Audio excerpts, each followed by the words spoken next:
The robin's egg blue bow is tied with the imported silk my stepsister craves to fake class, as she laughs into the microphone about my humble presence. I stand in the shadows, nursing my champagne. She doesn't know the box holds a prison sentence, not jewelry. When she pulls that ribbon, her family's stolen empire will collapse faster than a controlled demolition. Enjoy your last 5 minutes of luxury. Harper. My name is Morgan Kestrel. In my line of work as a forensic accountant for Sterling and Hallowell Risk Management, I spend my days dissecting the anatomy of financial deception. I look at spreadsheets and see the lies people tell themselves and the government. I trace hidden assets, uncover shell companies, and expose the rot beneath the polished veneer of corporate success. But tonight, I was not analyzing a stranger's crooked ledger. I was standing in the center of the grand ballroom at the St. Regis, witnessing the greatest act of embezzlement I had ever personally known. The thief was my own family, and the victim was my future. The air in the ballroom was thick, not just with the cloying scent of imported white lilies and heavy designer perfumes, but with the unmistakable stench of money being burned.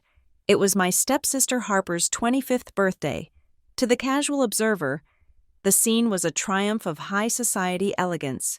A string quartet played softly in the corner, their music floating over the heads of the city's elite. A champagne tower, constructed with surgical precision, shimmered under the crystal chandeliers. Waiters in white gloves moved like ghosts through the crowd, offering trays of caviar on blinis that cost more per bite than I spent on groceries in a week. To me, however, the room looked like a crime scene. I looked at the floral arrangements cascading down the walls and calculated their cost at roughly $15,000.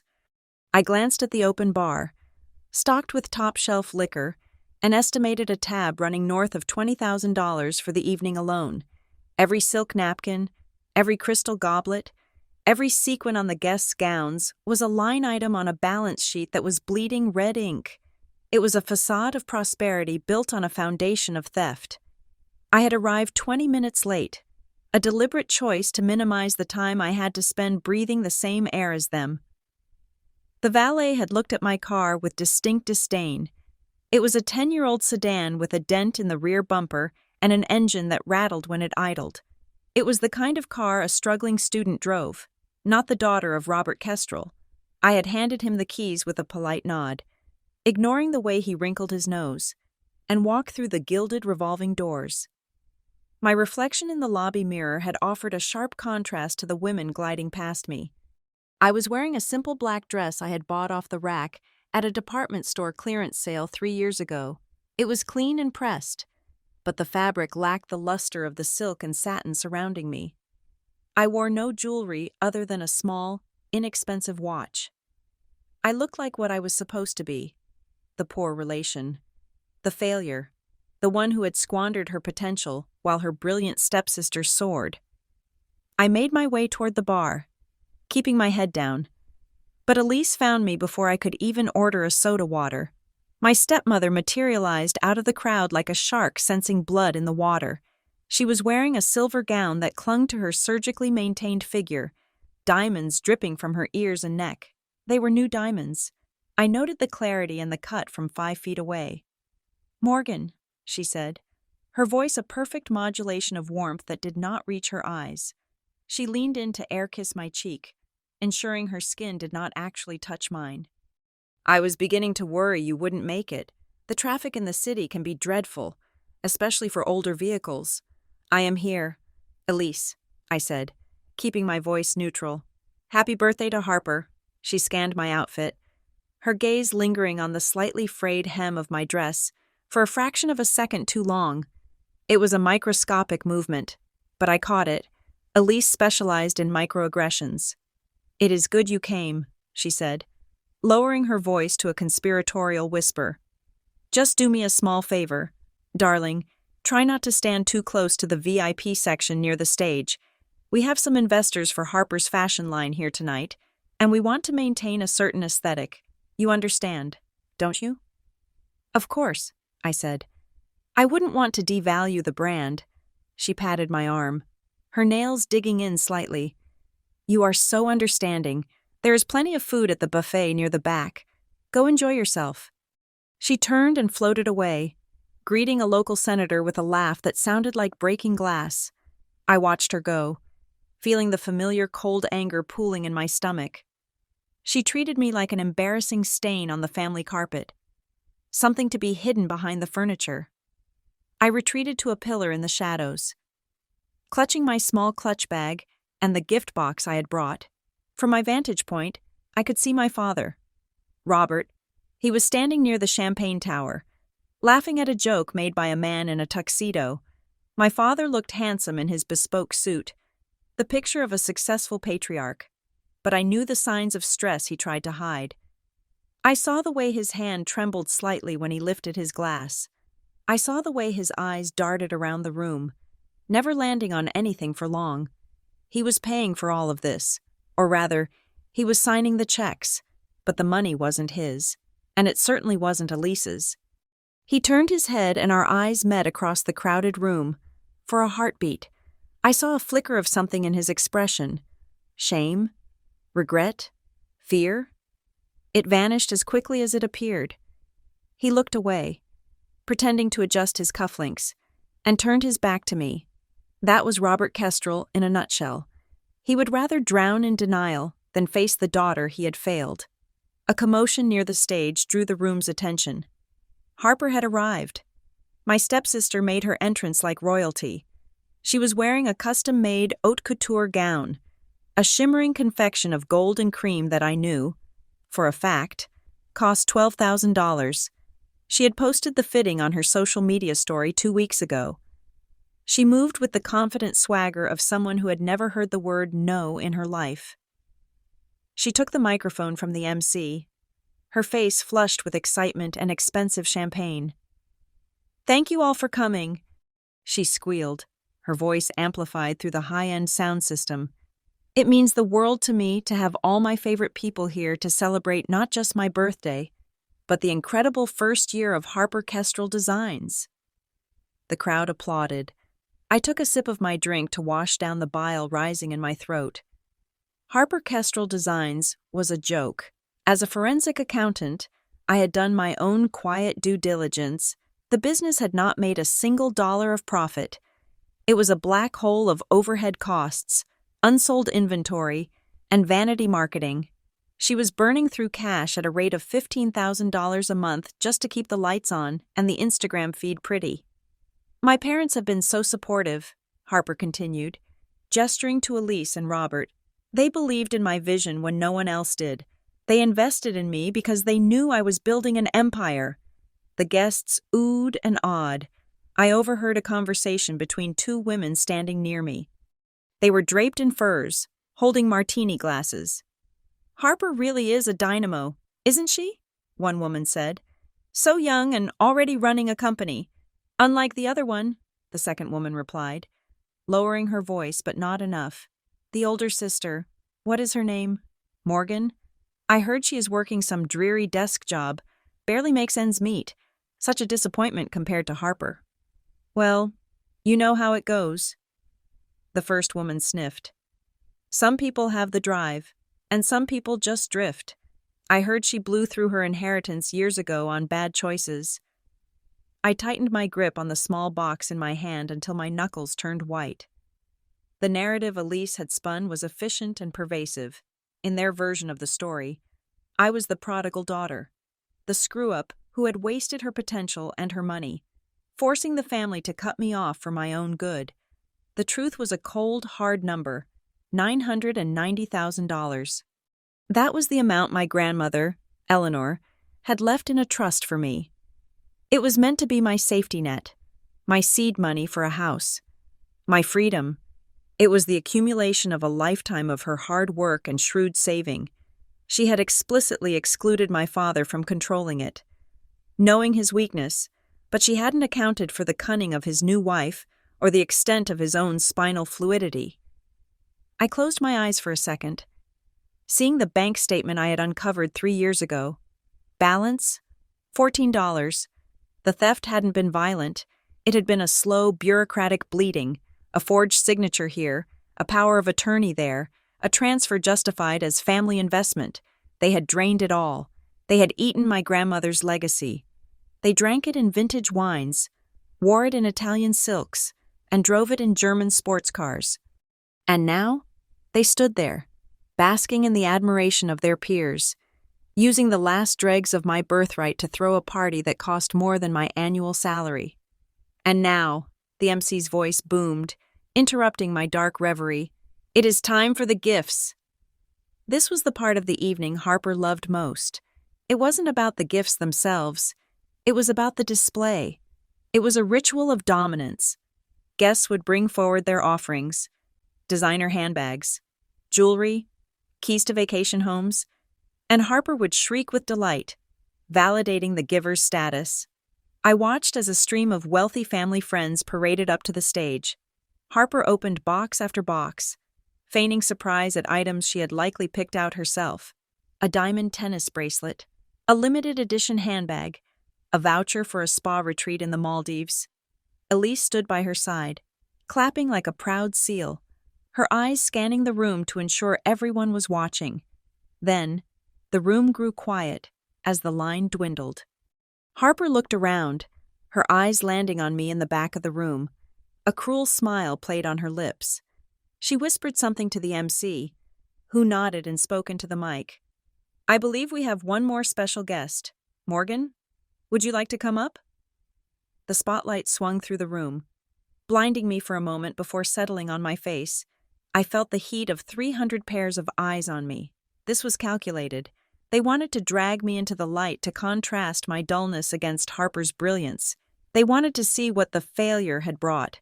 They expected a gift card, or perhaps a homemade scarf, something they could smirk at behind their hands. I didn't shrink away. I didn't look down. I finished my champagne, placed the glass on a passing tray, and began to walk toward the stage. The sound of my heels clicking on the marble floor seemed unnaturally loud in the hushed room. The crowd parted for me, their expressions a mix of pity and curiosity. I walked with a straight back, the posture my grandmother had taught me. As I approached the stage, I saw the look of triumph in Elise's eyes. She thought she had won. She thought this public humiliation was the final nail in the coffin of my dignity. She thought I was walking up there to offer a meager tribute to the Queen. I walked up the stairs. Harper was looking down at me from her platform, radiating faux sympathy. "Morgan," she cooed into the microphone, her voice dripping with condensation. "You didn't have to get me anything. I know things are tight for you right now. Just having you here is enough." A ripple of laughter went through the crowd. It was a masterclass in public shaming disguised as charity. I stepped up to her level. I looked her in the eye, then shifted my gaze to Elise, and finally to my father. He looked like he wanted to sink through the floor. I held out the small box wrapped in Robin's egg blue paper. It was tied with a silk ribbon, the only expensive thing I had purchased for this occasion. The box was heavy, dense with the weight of paper. "Happy birthday, Harper," I said. My voice was steady, clear, and amplified by the microphone Harper had forgotten to pull away. "I wanted to give you something that truly reflects what you and this family have built." The room went silent. The air crackled with tension. Everyone leaned in. They were expecting a sentimental token, or perhaps a plea for money. Harper reached out and took the box. Her manicured fingers brushed against mine. She smirked, anticipating the punchline of a joke she thought she was telling. "Oh, Morgan," she said, pulling at the perfect silk bow. "You really shouldn't have." I smiled. It was the first genuine smile I had worn in years. "Go ahead," I said softly. "Open it." She didn't know it yet, but the moment she pulled that ribbon, the clock started ticking on the destruction of her entire world. The facade was about to crack, and I was the one holding the hammer. To understand why the contents of that blue box were a death sentence, you have to understand the woman who made the box possible. You have to understand Eleanor. Before the champagne towers and the imported silk, before the Saint, Regis ballroom, and the hollow extravagance of my stepfamily, there was just my grandmother and her kitchen table. It was a solid oak table, scarred by decades of use. smelling of lemon polish and old paper. That was where my real education happened, while other girls were learning how to apply eyeliner or chase boys. Eleanor was teaching me how to balance a ledger and spot a liar by the way they structured their expenses. My grandmother was not a soft woman. She was made of steel wire and Depression-era grit. She had built a small empire of dry cleaning businesses from nothing, scrubbing stains out of other people's collars until her hands were raw, saving every single dime until she owned the block. She didn't believe in luxury. She believed in security. To her, money was not something you wore. It was a fortress you built around yourself so the world could not touch you. I remember sitting with her on a rainy Tuesday afternoon when I was 12 years old. She was showing me her bank books. "Look at this, Morgan," she had said, her finger tracing the line of interest earned. "This is freedom. It is not glamorous. It does not sparkle, but it means you never have to stay in a house where you are not wanted, and you never have to say yes to a man because you need him to pay for your dinner." She would look at my father, Robert, with a mixture of love and profound disappointment. My father was a man who liked the idea of success more than the work required to achieve it. He was charming, handsome, and utterly fluid. He took the shape of whatever container he was poured into. If he was with serious men, he was serious. If he was with spendthrifts, he opened his wallet. Eleanor saw this weakness. She called it a spine made of water. "He is a good man. Your father," she told me once, watching him mow the lawn with a lack of enthusiasm that was almost impressive. "But he needs to be led. If he meets a good woman, he will be fine. If he meets a wolf, he will be dinner." She was prophetic. When Eleanor died, she left behind a legacy that was precise and protected. She liquidated her assets and placed the sum into a trust fund. It was exactly $990,000. It was agonizingly close to $1 million. But she refused to round up just for vanity. "Every dollar has to be earned," she had written in a note attached to the will. "Do not pretend you have $1 million if you only have $990,000. The terms were ironclad, or so we thought. The money was to be held in trust until I turned 25. It was intended for a down payment on a home and capital to start my own firm. It was her life's blood, distilled into numbers, passed down to the only person she trusted to respect it. Crucially, Robert was not the trustee. The executor was an old family lawyer, Mr. Henderson. But Mr. Henderson was 80 years old, and his grip on details was slipping even then. The grief of losing her was a physical weight, a stone in my chest that made it hard to breathe. My father was devastated, but in his own way, he seemed lost, like a ship that had lost its anchor. He wandered the house, unable to make decisions about dinner, let alone the future. That was when the wolf arrived. Elise did not enter our lives with a bang. She slid in, quiet and helpful, like a draft under a door. She met my father at a business conference 3 months after the funeral. She was a consultant, a vague title that seemed to cover everything and nothing. She brought casseroles. She organized the mail. She offered to help sort through Eleanor's things because it must be too painful for you, Robert. At 16, I was desperate for a mother figure. My own mother had left when I was a toddler. A faded memory of perfume and slammed doors. Elise seemed perfect. She was beautiful, poised, and seemingly endless in her patience. She listened to me talk about school. She took me shopping for clothes that actually fit, replacing the dour outfits Eleanor had favored. "You are a pretty girl, Morgan," Elise had told me, brushing my hair. "You just need a little polish. We will make a diamond out of you yet." I wanted to believe her. I wanted to believe that we were becoming a family. When she introduced Harper, her daughter from a previous marriage, I was thrilled to have a sister. Harper was a year younger than me, vibrant and loud, filling the silent corners of our house with pop music and laughter. For 6 months, it was like a dream. The house was bright. My father was smiling again. Elise was the perfect captain, steering our ship out of the gloom.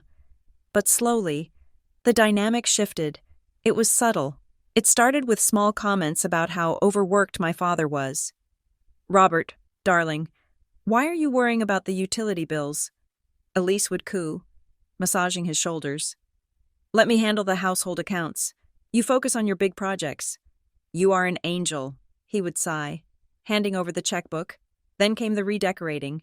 Eleanor's sturdy oak furniture was sold off or donated, replaced by beige velvet and glass tables that looked expensive but felt flimsy. The smell of lemon polish was replaced by heavy, synthetic air fresheners. "We need a fresh start," Elise said, smiling at me, "to help your father heal." By the time I was 18 and preparing for college, Elise was effectively the CEO of the Kestrel household. My father had happily abdicated all responsibility. He was just the face of the operation. She was the brain. I had worked hard in high school, channeling my grief into my grades. I earned a partial scholarship to a university 3 states away.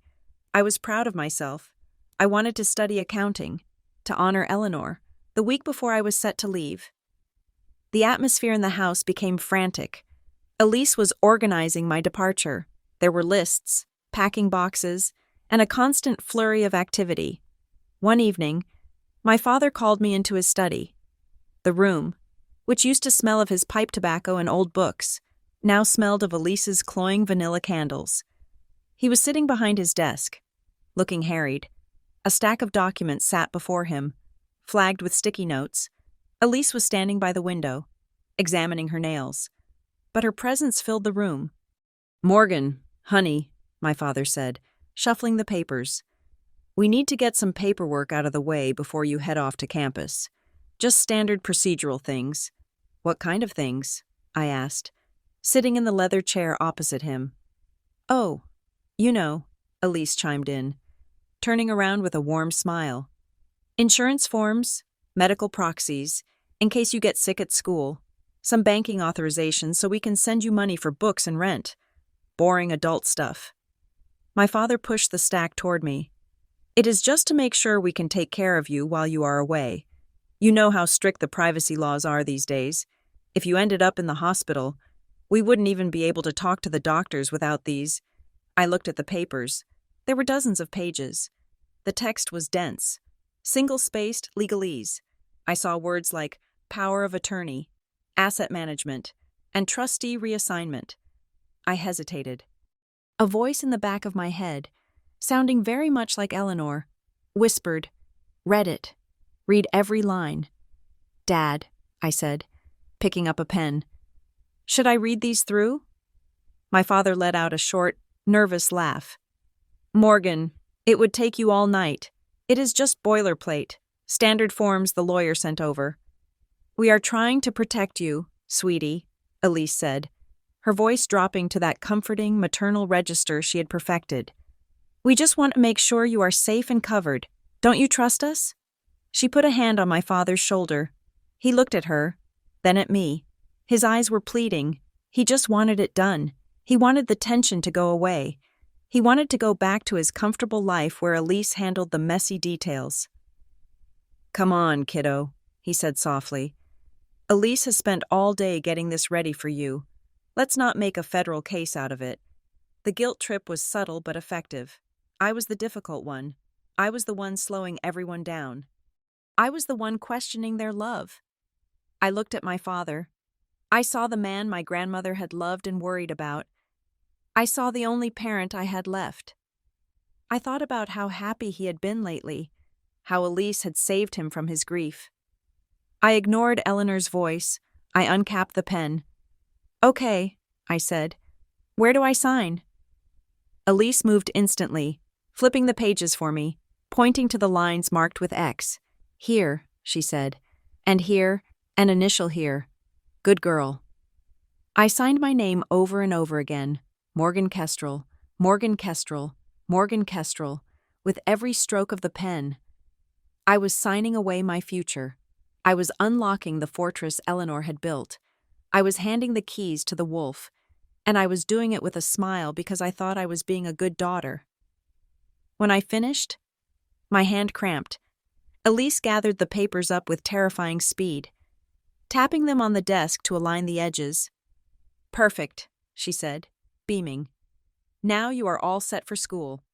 We won't have to worry about anything." I left for university 2 days later. I felt like an adult, launching into the world. I drove away in my used car, waving to my father and Elise on the driveway. They looked like the perfect couple. The isolation didn't happen all at once. It was a slow erosion. The first few months, I called home every Sunday. My father would answer, cheerful but brief. Before passing the phone to Elise, she would ask about my classes, my roommates, my life. Then, the calls started going to voicemail. "Your father is in a meeting," Elise would text back. "He is so busy with the new project. He sends his love. Dad is feeling a bit under the weather tonight. Honey, let him rest. Call next week. We are on a little vacation in the Hamptons. Signal is terrible. Talk soon." By my sophomore year, I was lucky if I spoke to my father once a month. When I did, he sounded distant, distracted. He would repeat the same questions he had asked the last time. It was as if he was reading from a script. "How is, the biology class?" he would ask. "I am an accounting major, Dad," I would remind him. Right. Of course. Elise said you were doing great." Elise. Everything went through Elise. She was the gatekeeper. She filtered the information he received and the information I received. If I needed money for books, I had to email Elise. She would transfer the exact amount, down to the cent, often with a note about budgeting better next time. I didn't question it. I was busy studying, working a part-time job at the library, and living the broke student life. I told myself that my real life would start when I turned 25. That was the finish line. That was when Eleanor's trust would unlock. I had plans. I knew the housing market in the city was rising, and I had my eye on a fixer-upper in a decent neighborhood. I had a business plan for a forensic accounting firm drafted on my laptop. I had the number 990,000 etched into my brain. It was my North Star. It was the promise that no matter how hard things were now, I had a safety net waiting for me. I just had to be patient. I just had to wait. I didn't know that back home. The net had already been cut. I didn't know that the boilerplate papers I had signed were a masterful legal dismantling of my rights. One document had granted Elise power of attorney. Another had restructured the trust's management, appointing my father as the sole trustee, removing the senile Mr. Henderson. A third had authorized investments into family-held businesses. While I was eating instant noodles and studying tax law until my eyes burned, Elise was using my grandmother's life savings to renovate the kitchen again. She was buying Harper a car for her 16th birthday. She was funding business trips to Paris and Milan. They were cannibalizing my future, bite by bite, and I was thanking them for the occasional $200 check for textbooks. The silence from home grew heavier. I stopped trying to call as often. I told myself it was part of growing up, of becoming independent. I didn't realize it was an exile. It wasn't until 3 years had passed, and I was graduating, that I felt the first true prick of fear. I invited them to my graduation. I sent the dates months in advance. Elise texted me 2 days before the ceremony. "So proud of you, Morgan. Unfortunately, something came up with Harper's school. She is having a crisis, and we need to be there for her.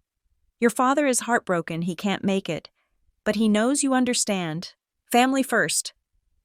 I stood there in my cap and gown, surrounded by happy families taking photos, and held my phone. I was 22 years old. I had graduated with honors, and I was completely alone. That was the moment the blindfold began to slip. But it wasn't until 3 years later, on the morning of my 25th birthday, that it was ripped off completely. And by then, there was nothing left but the wreckage. The transition from university to the glass-walled offices of Sterling and Hallowell Risk Management was seamless on paper, but in reality, it felt like holding my breath. I had graduated top of my class, secured a junior position as a forensic accountant, and moved into a studio apartment that was essentially a glorified closet in a neighborhood where the sirens were a nightly lullaby. I did not mind the sirens. I did not mind the peeling paint or the fact that my dinner usually consisted of discount tuna on whole wheat bread. I was biding my time. I was playing the long game. I lived my life by a strict calendar. Every day I marked off was one day closer to September 22nd, my 25th birthday, the day the trust fund would legally transfer into my name. In my mind, that money was not just currency. It was the foundation of the fortress Eleanor had wanted me to build. I had already scouted a small 2-bedroom condo in a safe district. I had drafted the incorporation papers for my own consultancy firm. I had a spreadsheet calculating the exact interest the $990,000 should have accrued over 7 years. By my calculations, even with conservative management, the account should have been sitting comfortably over $1.1 million. The morning of my birthday broke with a gray, persistent drizzle. But to me, the sky looked like opportunity. I had taken a half-day off work. Telling my supervisor I had a family matter to attend to, it was the truth. Eleanor was the only family that mattered today. I dressed in my best suit, the one I saved for client meetings. I wanted to look like the heiress I was about to become. I drove my rattling sedan to the main branch of First National, the bank where my grandmother had done business for 40 years. The lobby smelled of rain and sanitized carpet. I sat across from a personal banker, a young man named David with a tie that was too wide and a smile that was too practiced. "Happy birthday, Ms. Kestrel," he said, typing my information into his terminal. "And congratulations. Reaching the maturity date on a trust is a significant milestone." "Thank you, David," I said, my hands folded in my lap to hide the slight tremor of anticipation. "I would like to transfer the full balance to my personal savings account today. I have the routing number here." I slid a slip of paper across the mahogany desk. David nodded, his eyes fixed on the screen. The sound of his typing was a rapid staccato rhythm. Then, it stopped. The silence that followed was heavy. It was the kind of silence I recognized from my work. It was the silence of an anomaly. The silence of a discrepancy. David squinted at the screen. He tapped a few more keys. Slower this time. He frowned. "Is there a problem?" I asked. My voice sounded calm, but a cold prickle of unease started at the base of my neck. "One moment," David said. He did not look at me. He picked up his phone and dialed an internal extension. "Yes, this is David in personal banking. Can I get a manager override on account ending in 454? I need to verify a transaction history." "Yes, thank you." He hung up and finally looked at me. The professional smile was gone, replaced by a look of confusion and something that looked terrifyingly like pity. "Ms. Kestrel," he said slowly, "are you aware of the recent activity on this account?" "Activity?" I repeated. "There should not be any activity. It is a locked trust. No withdrawals were permitted until today." "Well," David said, turning his monitor slightly so I could not see the full details yet. "According to our records, the account has been active, very active." "What is the balance?" I asked. The question came out sharp, a demand rather than a query. David cleared his throat. He looked at the paper I had given him, then back at me. "As of this morning, the closing balance on the Eleanor Kestrel Trust is $14.12. The world did not spin. It did not go black. Instead, everything snapped into hyper-focus. I saw the dust motes dancing in the artificial light. I heard the hum of the air conditioning vent. I saw the microscopic bead of sweat on David's upper lip. $14, I said. It wasn't a question. "And 12 cents, David corrected automatically, then flinched. "Show me," I said. He turned the screen. It was a sea of red, withdrawals, transfers, wire payments. They went back years. $50,000 here, $20,000 there. A constant, steady hemorrhage of capital. "This is impossible," I said, my voice vibrating with a suppressed scream. "I did not authorize this. This is theft. I want to report a fraud." David looked uncomfortable. He reached into a drawer and pulled out a file. "Ms. Kestrel, we have the digital archives of the withdrawal slips and transfer authorizations. They are all signed." He laid a copy of a document on the desk.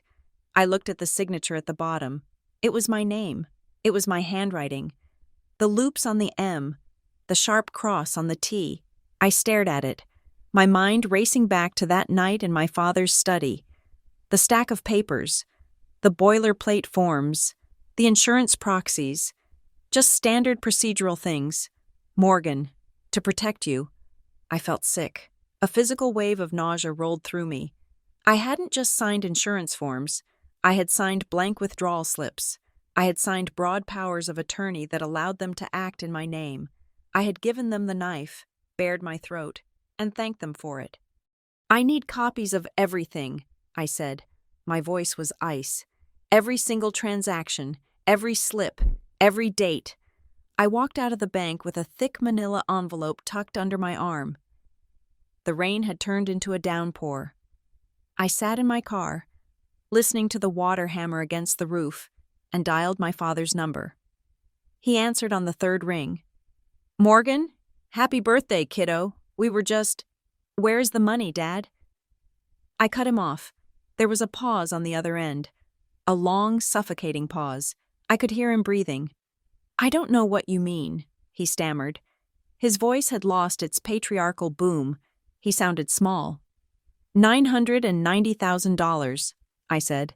"Plus interest. It is gone. The bank said I authorized it, but we both know I didn't. You did. Elise did." "Morgan, listen," he said, his voice pitching up in panic. "It is complicated. The family was going through a liquidity crisis. The market was volatile. Elise said it was better to consolidate our assets, to protect the family as a whole." "Protect the family?" I laughed, a harsh, jagged sound. "You robbed me." No, it is not robbery," he insisted, but he sounded like he was trying to convince himself. "It is an investment. We invested it. In the house, in Harper's business. It is all still there. Just not liquid. Come over. Please. We can explain. Don't do anything rash." I hung up. I put the car in gear. I didn't go to my apartment. I drove straight to the suburbs. The house looked different than when I had left for college. The driveway had been repaved with expensive cobblestones. The landscaping was manicured to within an inch of its life, and there, parked prominently in the center of the drive, was a brand new convertible. It was white, shiny, and had a red bow on the dashboard. It was Harper's car. I knew it instantly. I parked my rusted sedan behind it, blocking it in. I stormed up the walkway, not bothering to knock. I used the key I still had, the one I hadn't used in 3 years. They were in the living room. It was a tableau of domestic perfection. Elise was pouring tea from a silver pot. Harper was flipping through a fashion magazine, her feet tucked under her on the cream sofa. Robert was standing by the fireplace, holding a tumbler of scotch, looking like a man facing a firing squad. The room went silent when I entered. I was dripping wet, my hair plastered to my skull, clutching the manila envelope like a weapon. "Morgan!" Elise cried out, standing up. She didn't look guilty. She looked annoyed that I was dripping on her Persian rug. "You are soaking wet. Don't track mud in here." "The money," I said, tossing the envelope onto the glass coffee table. It landed with a heavy slap. "Explain. Now." Harper looked up from her magazine, bored. "God, Morgan, are you really going to make a scene on your birthday? It is so tacky." I turned my gaze to her. "That car in the driveway, the convertible, how much was it?" Harper smirked. "It was a gift, for my business success, something you wouldn't understand." "I paid for it," I said. "I paid for the car. I paid for this rug. I paid for the tea you are drinking." Elise stepped forward, her face hardening. The mask of the caring stepmother dropped, revealing the cold calculation underneath. "Stop being dramatic, Morgan," she snapped. "We did not steal anything. We utilized available resources. Your grandmother left that money for the family's future. Well, Harper is the future. Her business is going to make millions. We needed seed capital. We needed to maintain our standing in the community. You cannot make money if you look poor." It was a trust, I said, my voice trembling with rage. It was in my name. And you signed the papers giving us access, Elise countered smoothly. Legally. We did nothing wrong. We managed the assets. We upgraded the family's position. When Harper's company takes off, you will get it back. Tenfold. I looked at my father. He was staring into his Scotch glass, swirling the amber liquid. Dad, I said, tell her what that money was for. Tell her about Eleanor. Robert looked up. His eyes were watery. He looked at Elise, then at Harper, and finally at me. I saw the calculation happening in his head. He had to choose. On one side, his formidable wife and his golden child. On the other, me, the daughter who reminded him of his mother's disappointment. Morgan, he said softly, Elise is right. We were in a tight spot. The mortgage was overdue. The club fees. We had to keep up appearances. It is just a loan, sweetheart. We are a family. Families help each other. A loan? I repeated. You didn't ask. You took. We will pay you back, he said. But his voice lacked any conviction. Once things settle down, once the market turns, I promise. Just don't make this a legal thing. Please. It would destroy us. It would destroy Harper's reputation right when she is starting out. You want me to let it go? I asked, incredulous. You want me to walk away from $1 million because it might embarrass Harper? It is not about embarrassment, Elise interjected. It is about loyalty. Something you clearly lack. If you try to sue us, you will bankrupt your father. Is that what you want? To see your father on the street? It was a masterstroke of manipulation. They were holding my father hostage, using his weakness as a shield. If I attacked them, I attacked him. I looked at Harper. She was checking her phone. Completely unbothered. She knew she was safe. She knew her mother had won. She knew I wouldn't send the police to my own father's door. I felt something break inside me. It wasn't my heart. It was my hope. The hope that my father would ever protect me. The hope that there was any justice in this house. Okay, I said. The word was barely a whisper. Excuse me? Elise asked, tilting her head. I said okay, I repeated, louder this time. I looked at Robert. I won't sue. I won't call the police, because we are family. Relief washed over Robert's face. He actually smiled. Thank you, Morgan. I knew you would understand. You are a good girl. But, I added, looking at the envelope on the table, I want you to remember this moment. I want you to remember that I gave you a chance. Yes, of course, Robert said, stepping forward to hug me. I stiffened, refusing to return the embrace. He smelled of expensive cologne and fear. Happy birthday, Morgan, Harper called out as I turned to leave. Try to get a new car soon. That thing in the driveway is an eyesore. I walked out of the house. The rain had stopped. The air was cold and clean. I got into my sedan, the one Harper despised. I looked at the dashboard. My hands were steady on the wheel. I wasn't going to sue them. Elise was right. A lawsuit would be messy, public, and they would burn through the remaining assets on legal fees before I saw a dime, and Robert would protect them to the end. No, a lawsuit was too clean. It was too impersonal. I started the engine as I backed out of the driveway, leaving the cobblestones and the white convertible behind. I wasn't thinking about the $14 anymore. I was thinking about the forensic auditing tools I used every day at work. I was thinking about the tax codes I had memorized. I was thinking about how a single loose thread, if pulled with enough precision, could unravel an entire tapestry. They wanted me to be part of the family? Fine. I would be the family auditor, and I was going to audit them into oblivion. The weeks following my birthday were not filled with the legal battles I had threatened, but with a suffocating silence that was far more dangerous. I had expected a fight. I had expected screaming matches and lawyers. Instead, I got a wall of bureaucratic cotton wool. I tried to obtain the physical copies of the trust documents, the ones I had foolishly signed away rights to years ago. I needed to see exactly how they had structured the theft. I emailed the family attorney, a man named Mr. Sterling, no relation to my firm, who had taken over after old Mr. Henderson retired. His reply was a masterpiece of professional obstruction. Dear Ms.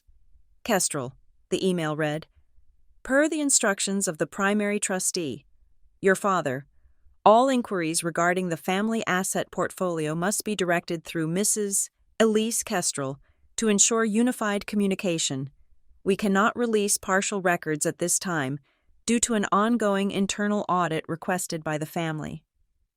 I was being stonewalled by my own inheritance. I called my father. He didn't answer. I called him again. Straight to voicemail. Then, the whispers started. It began with a text from my cousin Sarah, a sweet girl who lived in Ohio and usually only communicated in holiday emojis. Hey Morgan, the text read. Just wanted to say we love you. If you ever need a place to crash to get clean, our guest room is open. No judgment. I stared at the screen. The blue light harsh in my dim apartment. Get clean? I called Sarah immediately. What are you talking about? Sarah? I asked, my voice tight. Oh, Morgan, she whispered, sounding panicked. I wasn't supposed to say anything. Aunt Elise said it was a private family matter. What did Elise tell you? I demanded. She told Mom that the reason you didn't get the trust fund money was because they had to put it into a controlled account. Sarah stammered. She said you had gotten into some trouble with online gambling, and maybe some pills? She said they were paying off your debts secretly so you wouldn't go to jail, but they had to cut you off to teach you responsibility. I felt the blood drain from my face. It was a narrative masterstroke. Elise hadn't just stolen my money, she had stolen my credibility to cover her tracks. By painting me as an unstable addict, she made any future accusations I made look like the desperate ravings of a junkie looking for a fix. If I sued them now, the family would just shake their heads and say, Poor Morgan. She is relapsing again. I am not a gambler, Sarah, I said, my voice trembling with a cold, hard rage. I have a credit score of 800. I work for a risk management firm. I am the most boring person you know. I believe you, Sarah said, though her tone suggested she was just trying to de-escalate a crazy person. Just take care of yourself, okay? She hung up. The isolation was complete. Elise had quarantined me from the extended family. 2 days later, the invitation arrived. It was on heavy, cream-colored cardstock with gold leaf lettering. Grand opening, Harper Kestrel Designs. It was a boutique in the trendy arts district. The rent alone in that neighborhood was easily $10,000 a month. I knew exactly whose money was paying for it. I shouldn't have gone. A rational person would have stayed home, but I needed to see it. I needed to see the physical manifestation of my grandmother's life savings. The boutique was stunning. I stood across the street, watching through the floor-to-ceiling glass windows. The interior was minimalist and chic. With marble floors and brass fixtures, there was a DJ playing ambient house music. Waiters circulated with trays of champagne, the same champagne from the birthday party.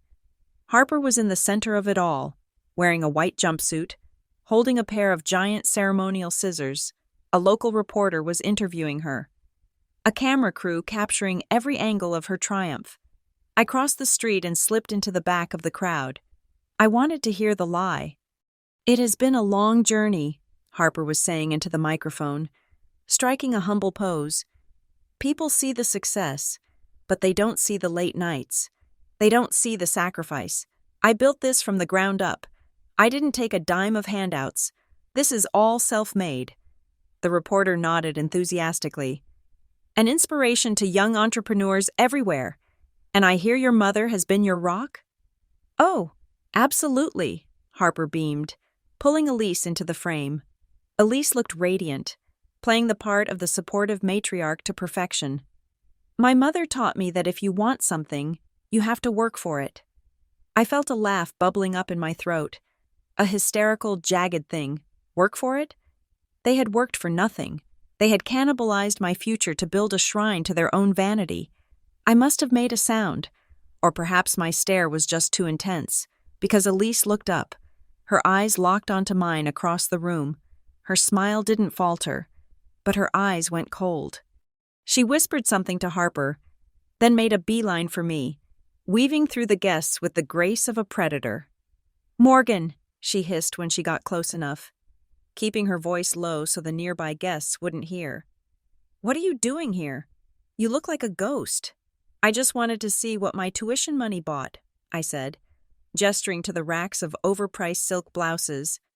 "It is very nice. Elise, Grandma would have hated it." "Keep your voice down," she snapped. Grabbing my elbow, her grip was surprisingly strong. "You are embarrassing yourself. Look at you. You are bitter. It is ugly." "I am not bitter," I said. "I am accurate. There is a difference." "Listen to me," Elise said, leaning in close. She smelled of expensive flowers and malice. "You need to stop this obsession with the money. It is gone. It was an investment in the family, and you are part of the family. If Harper succeeds, we all succeed. Stop acting like a victim.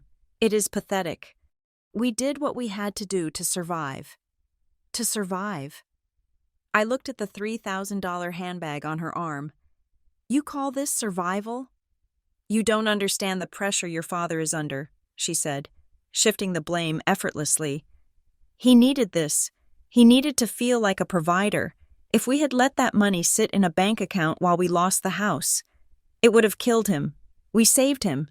You should be thanking me." "Where is he?" I asked. "He is in the back office," she said dismissively. "He is reviewing the catering bill. Don't go back there and upset him. He has high blood pressure."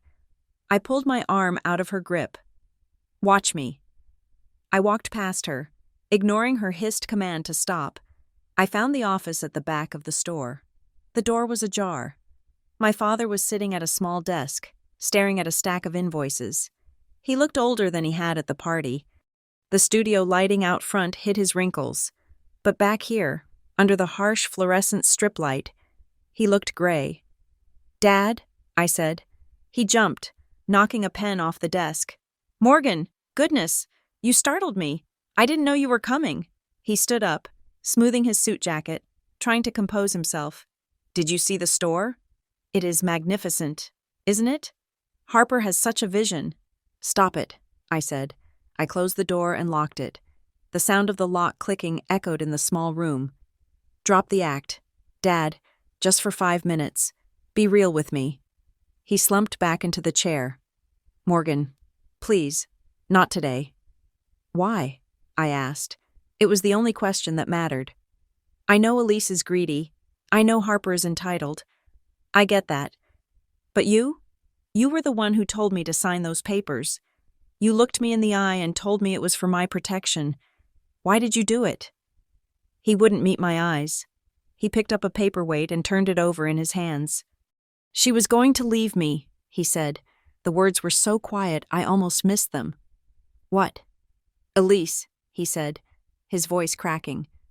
3 years ago, the business was struggling. I made some bad calls in the market. We were underwater. Elise is a woman who needs a certain lifestyle. Morgan, she is not like your mother was. She can't live on love and leftovers." He looked up at me then, and I saw the naked terror in his eyes. It was the terror of a lonely man who would do anything to keep the lights on. "She told me that if we lost the house, she couldn't stay. She said she couldn't handle the shame of being poor again. She packed a bag. Morgan, she was walking out the door." "So you gave her my money," I said. It wasn't a question. "It was the only liquid asset we had," he pleaded. "I thought I could make it back. I thought if I just invested in Harper's idea, if we just kept up appearances long enough to land the new contracts, I intended to put it back. I swear to God. Morgan, I never meant for you to find out like this. You sacrificed me to keep her," I said. The realization hit me harder than the financial loss. He hadn't chosen Elise over me because he loved her more. He had chosen her because he was weak. He was a coward who would rather rob his own daughter than face an empty bed. "I love you, Morgan," he said, tears welling in his eyes. "But you are strong. You have always been strong. You are like your grandmother. You can survive anything. Elise, She is fragile. Harper is fragile. They need me. I am strong because I had to be, I said coldly. Because you were never there to protect me. Please. He reached out a hand across the desk. Just let it go. For me. If you sue us. Elise will leave. Harper will hate me. I will have nothing. Can't you just be the bigger person? One last time? I looked at his trembling hand. I looked at the man who had raised me. The man who had taught me to ride a bike. The man who was now begging me to subsidize his fear. In that moment, the last thread of emotional attachment I had to him snapped. It didn't make a sound. It just withered and died. I realized then that screaming wouldn't work. Crying wouldn't work. Appealing to his morality wouldn't work because he had none left. He was a husk, hollowed out by a woman who viewed people as resources. If I continued to fight them openly, they would circle the wagons. They would use my anger against me. Elise would continue to paint me as the crazy, jealous sister. Robert would continue to hide behind his frailty. I needed a new tactic. I needed to stop being the daughter and start being the forensic accountant. I took a deep breath. I let my shoulders slump. I let the anger drain out of my face, replacing it with a mask of defeat. You are right, I said softly. Robert blinked, surprised. I am? I can't sue you, I said, looking down at the floor. I can't send my own father to jail. I don't have the money for a lawyer anyway. Elise made sure of that. Oh, Morgan, Robert exhaled, a massive sigh of relief. Thank you. Thank you. I knew you would understand. But I need to be part of the family again, I said, looking up with wide, pleading eyes. I hate being on the outside. I hate that Cousin Sarah thinks I'm a drug addict. If I drop this, if I walk away from the money, can we just go back to normal? Can I come to Sunday dinner? Of course. Robert stood up and came around the desk to hug me. Of course, baby. That is all we ever wanted. We just want to be a family. I let him hug me, over his shoulder. I saw the reflection of the room in the glass of a framed award on the wall. My face was blank. My eyes were dry. I am sorry I made a scene, I said into his shoulder. I just have been so stressed with work. I haven't been thinking clearly. It is okay, he soothed, patting my back. We forgive you. We will help you get back on your feet. Elise will be so happy. We walked out of the office together. Elise was waiting, her arms crossed, ready for a fight. When she saw Robert's arm around me, she raised an eyebrow. It is okay, Elise, Robert announced, beaming. Morgan and I had a good talk. She understands the situation now. She is going to let the lawyers handle the restructuring, and she is dropping the threats. She just wants to support her sister. Elise looked at me with deep suspicion. She was smarter than Robert. She knew people didn't just give up $1 million because of a hug. Is that so? She asked. Yes, I said, lowering my head submissively. I am sorry. Elise, I was jealous. I see how hard Harper has worked. I don't want to ruin her big night. I saw the tension leave Elise's shoulders. Her ego was her blind spot. She wanted to believe she had won. She wanted to believe I was broken. Well, she said, smoothing her dress, it takes a big person to admit when they are wrong. Grab a glass of champagne. Morgan, try not to look so gloomy. It is a celebration. I will, I said. I spent the next hour playing the role of the chastised child. I complimented Harper's dress. I nodded when Elise lectured me about financial responsibility. I smiled when relatives looked at me with pity, but while I was nodding and smiling, my hand was in my pocket. I had turned on the voice recorder app on my phone before I entered the office. I had Robert's entire confession, the admission of the theft, the motive, the explicit acknowledgement that it was my money, saved in high-definition audio, and as I walked around the party, I wasn't just mingling, I was observing. I noted the caterer, Chez Marie, the most expensive in the city. I noted the brand of the sound system. I noted that Harper was using a square card reader attached to a personal iPad, not a business register. I pulled out my phone, pretending to take a selfie with the crowd in the background. Instead, I snapped a high-resolution photo of the POS system screen when the cashier turned away. Capturing the merchant ID number, I wasn't the victim anymore. I was the mole. "Nice party," I said to Harper as I prepared to leave. "Thanks," she said, barely looking at me. "Try to dress better next time. Morgan, you look like a librarian." "I will work on it," I promised. I walked out into the cool night air. I got into my car and checked the recording. The file was 18 minutes long. It was clear. It was damning. I drove home, but I didn't go to sleep. I opened my laptop. I created a new encrypted folder titled Project Robin Egg. I uploaded the audio file. Then I opened a new spreadsheet. Elise thought she had gaslit me into submission. She thought she had isolated me.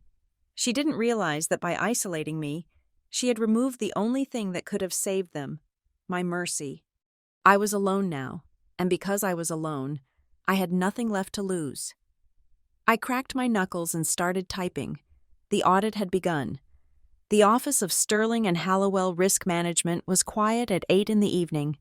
Most of the senior partners had gone home to their families in the suburbs. Leaving the floor to the cleaning crew and the obsessive types, I was the latter. My desk was a fortress of solitude, illuminated only by the glow of 3 monitors. To anyone walking by, I looked like a diligent employee finishing up a client audit. In reality, I was conducting an autopsy. The subject on the slab was the Kestrel family. I started with the low-hanging fruit, my own financial identity. I had frozen my credit the morning after the confrontation in the boutique, but I needed to see the damage. I pulled my full Tri-Bureau credit report. I took a sip of cold coffee and watched the progress bar load. When the score flashed on the screen, I felt a physical blow to my chest. 520. I stared at the number. A week ago, in my mind, I was a prime borrower with a score over 800. Now, I was a pariah. I scrolled down to the open accounts section. It was a horror show of consumer debt. There were 5 credit cards opened in the last 18 months, a Platinum Visa, an American Express Gold, 2 department store cards for high-end retailers, and a personal line of credit. Total outstanding balance, $84,000. I clicked on the transaction history for the Visa. The billing address was listed as my father's house, but with a slight modification. Unit B. There was no Unit B. It was a trick to segregate the mail so I wouldn't accidentally see a statement if I visited. The charges painted a portrait of a life I wasn't living. $3,000 at a spa in Vail. $4,000 for consulting fees paid to a shell company I didn't recognize. $600 for a dinner at Le Bernardin. I cross-referenced the dates. The spa trip coincided with the weekend Harper had posted photos of herself relaxing after a hard launch week. She was wearing a robe that probably cost more than my car. Paid for with a card that bore my name. This wasn't just theft. It was identity fraud. It was a felony. Harper hadn't just spent the money. She had impersonated me to get the credit limits. I printed the report. The sound of the laser printer rhythmic and soothing. This was evidence exhibit A. Next, I moved to the boutique, Harper Kestrel Designs, because I wasn't the owner. I couldn't see their internal bank accounts, but as a forensic accountant, I knew how to work backward from public data. I pulled the state tax filings for the LLC. I pulled the UCC filings, public records of loans where assets are used as collateral. I found something interesting in the quarterly tax estimates. The boutique was reporting revenue that didn't make sense. I compared the reported income against the foot traffic analysis for that retail block, data we had access to at Sterling for retail risk assessment. Harper was reporting sales of $40,000 a month, but based on the inventory turnover and the average ticket price of her items, she shouldn't have been breaking $12,000. Where was the extra $28,000 coming from?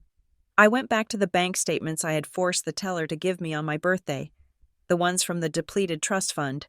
I traced the withdrawals. Consulting fee? K. Designs. Inventory advance? K. Designs. It was a clumsy, amateurish attempt at money laundering. Elise was taking cash from my trust fund, funneling it into the boutique as sales or fees, and then declaring it as legitimate business revenue to make Harper look successful to potential investors. They were paying taxes on stolen money just to buy prestige. It was financial suicide. They were bleeding capital just to keep the patient looking rosy. But the real kill shot wasn't the boutique. It was the house. My grandmother's house. The estate on Willow Creek Drive. It was a sprawling Victorian that had been paid off since 1995. It was the bedrock of the family's wealth. Or it should have been. I navigated to the county recorder's website. I searched for the property parcel number. The results list was long. Too long. There was a primary mortgage taken out 3 years ago for $600,000. The lender was a subprime outfit known for predatory rates. Then, a second mortgage, a home equity line of credit, taken out 18 months ago for $200,000, and finally, a lien. I leaned closer to the screen, a mechanic's lien filed by a contractor for unpaid renovations to the kitchen, $12,000. Elise had treated the house like an ATM. She had stripped every ounce of equity out of the walls to fund her lifestyle and Harper's vanity project. But that wasn't the worst part. I accessed a proprietary database we used at the firm to track distressed assets. I punched in the address. The status came up in flashing red text. Pre-foreclosure. Notice of default filed. My heart hammered against my ribs. They were 90 days past due on the primary mortgage. The bank had already started the legal process to seize the home. I sat back in my chair, the ergonomic mesh groaning. Does Robert know? I thought back to the conversation in the back office. We needed seed capital. If we lost the house, she couldn't stay. Robert thought they were struggling. Yes, he knew they had borrowed my money to float the lifestyle. But he didn't know the house was already gone. Elise was intercepting the mail. She was hiding the default notices. She was keeping him in the dark, likely telling him that the investments were about to pay off any day now. She was playing a shell game with his sanity. I checked the date on the default notice. The auction was scheduled for 45 days from now. If I did nothing, the bank would take the house. My grandmother's legacy would be sold to strangers to pay off Elise's debts. Robert would be destitute. Harper would likely crash and burn. But she was young. She would survive. Elise would move on to the next victim, but I wasn't going to let strangers take the house. I looked at the name of the lender holding the bad debt, Apex Capital Trust. They were a mid-sized lender, the kind that bundled bad mortgages and sold them off to clean their books. They didn't want the house. They didn't want the hassle of eviction and maintenance. They just wanted to cut their losses. A plan began to form in my mind. It was cold, precise, and absolutely ruthless. It was the kind of plan Eleanor would have approved of. I needed one final piece of the puzzle. I needed to prove, beyond a shadow of a doubt, that the signatures were forged. The bank had claimed I signed the withdrawal slips. Elise claimed I signed the powers of attorney. I opened my drawer and pulled out the original procedure documents I had managed to get a copy of from the family lawyer by threatening a bar association complaint. I also had the new withdrawal slips from the bank. I scanned them both at 1200 DPI. I sent the files to a forensic document examiner I had worked with on a case involving a corrupt CEO. His name was Marcus. I typed a quick email. Marcus, need a rush job. Verify authorship. Suspect cut and paste forgery or tracing. Invoice me personally. His reply came back 20 minutes later. Morgan, these are good, but they are not perfect. The pressure points on the pen strokes are wrong. The K in Kestrel on the withdrawal slip has a hesitation mark at the apex. The signer stopped to look at a reference. It is a simulation. I will write up the affidavit. Who is the target? Family, I replied. Copy that. Good hunting. I had the gun. Now I needed the bullets. I spent the next 3 days setting up the infrastructure. I didn't use my own name. I incorporated a limited liability company in Delaware, where privacy laws were robust. I named it Blue Box Holdings. A petty detail, perhaps, but I allowed myself that one indulgence. I liquidated my own modest retirement account. It wasn't much. maybe $30,000. It wasn't enough to buy the mortgage. But I knew something about Apex Capital Trust. They were currently under investigation for over-leveraging. They were desperate for liquidity. They were selling off non-performing note pools for pennies on the dollar just to show cash reserves for the regulators. I didn't need $1 million. I just needed enough to make a down payment on the bad debt, with a promise to finance the rest. I called a friend from business school, a shark named Jessica who worked in distressed debt acquisition. "Jess," I said, "I need an introduction to the loss mitigation officer at Apex. I have a buyer for a toxic asset they are trying to dump." "Who is the buyer?" Jessica asked. "Me, through a shell. Is it personal?" "Extremely. I will set it up for Tuesday." The meeting with the bank officer was anticlimactic. He was a tired man in a gray suit who smelled of stale coffee.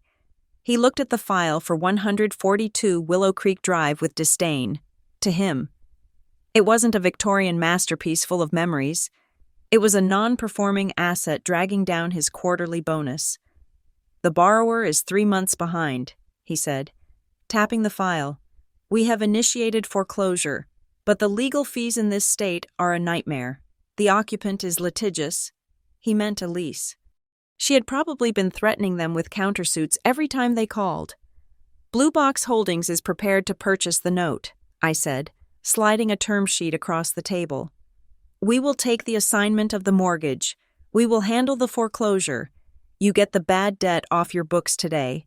And you get 20 cents on the dollar immediately, with the rest structured over 2 years. He looked at the offer. It was low, but it was immediate cash. "Who is behind Blue Box?" he asked. "A private investor with an interest in local real estate restoration." I lied smoothly. He didn't care. He just wanted to clear the file. "If you can wire the down payment by noon tomorrow, the note is yours." "Done." I walked out of the bank into the bright afternoon sun. My hands were shaking, not from fear, but from adrenaline. I checked my phone. I had a text from Elise. "Morgan, we are having a family dinner on Sunday. Harper wants to show you the press release for her new line. Try to look supportive. 6 p.m. Don't be late." I smiled. It was a terrifying expression, even to myself. "I will be there," I typed back. I wasn't just coming to dinner. I was coming as the landlord. Technically, the paperwork would take a few days to process. They wouldn't know I owned the debt until I chose to tell them, or until I chose to enforce it. I drove past the house on my way home. I saw Robert's car in the driveway. He was probably inside, drinking his scotch, thinking he had successfully navigated the crisis by guilt-tripping his daughter into silence. He thought the waters were calm. He didn't know that the shark was no longer swimming in the ocean. The shark had just bought the aquarium. I went back to my apartment and updated my spreadsheet. Target, Kestrel Family Assets. Status, Trust Fund, depleted. Recovery pending. Harper's credit fraud, documented. Felony charges ready. House, mortgage note, acquired by Blue Box Holdings. Next step, the trap. I needed them to feel safe. I needed them to think they had gotten away with it. I needed Harper to throw that birthday party. I needed them to gather all their friends, all their investors, all the people they tried so hard to impress. Because an eviction is painful. But an eviction in front of an audience? That is a legacy. I picked up the phone and called the handwriting expert. "Marcus, send the affidavit to my personal email, and do not carbon copy the lawyer. I'm saving this for a special occasion." "Understood," he said. I hung up and looked at the calendar. Harper's birthday party was 2 weeks away. 2 weeks to let them corner themselves. 2 weeks to watch them spend money they didn't have, on a house they didn't own, celebrating a success that was a lie. I went to my closet and looked at the blue box I had prepared. I adjusted the bow. "Soon," I whispered to the empty room. Very soon. The rain had returned, a dreary, persistent drizzle that matched the costume I had chosen for the evening. I wore a sweater that had seen better days. The cuffs slightly frayed, and jeans that were a size too loose, giving me a gaunt, defeated appearance. I had spent 20 minutes in front of my bathroom mirror practicing my expression. I needed to look desperate. I needed to look like a woman who had hit rock bottom. I parked my car down the street from the house on Willow Creek Drive, ensuring they wouldn't see me arrive. I wanted to walk up the driveway in the rain. I wanted to be soaked. It was all part of the theater. Tonight was the final stress test. I needed one last piece of evidence to seal the narrative I was building for the courts. I needed to prove that not only had they stolen my inheritance, but they were also actively malicious, refusing to help me with the very resources they had misappropriated. It was the difference between a family dispute and predatory conduct. I touched the small button on the recording device taped to the underside of my bra strap. The red light blinked once, confirming it was active. I walked up the long driveway. The windows of the house glowed with warmth. I could see the silhouette of the chandelier in the foyer, a crystal monstrosity Elise had bought with a check drawn from my trust fund 3 years ago. I rang the bell. It took a long time for anyone to answer. Finally, the heavy oak door swung open. It was Harper. She was holding a glass of wine, wearing a silk robe that probably cost more than my monthly rent. "Morgan?" she asked, looking me up and down with distaste. "What are you doing here? You look like a drowned rat." "I need to talk to Dad," I said, pitching my voice to sound thin and shaky. "And Elise, please, Harper, it is important." She rolled her eyes but stepped back to let me in. "Dad, Elise, the prodigal daughter is here, and she is dripping on the floor again." I stood in the foyer, shivering. The house smelled of roasted garlic and rosemary. They were having a nice dinner. Robert and Elise appeared from the dining room. My father held a napkin in his hand. When he saw me, his face fell. He looked guilty, as always. Elise, however, looked annoyed. "Morgan," Elise said, crossing her arms, "we were just sitting down to eat. This is not a good time." "I am sorry," I said, looking down at my wet sneakers. "I didn't know where else to go. I am in trouble." "What kind of trouble?" Robert asked. Taking a step forward, "Are you hurt?" "Financial trouble," I said. "I lost hours at the firm.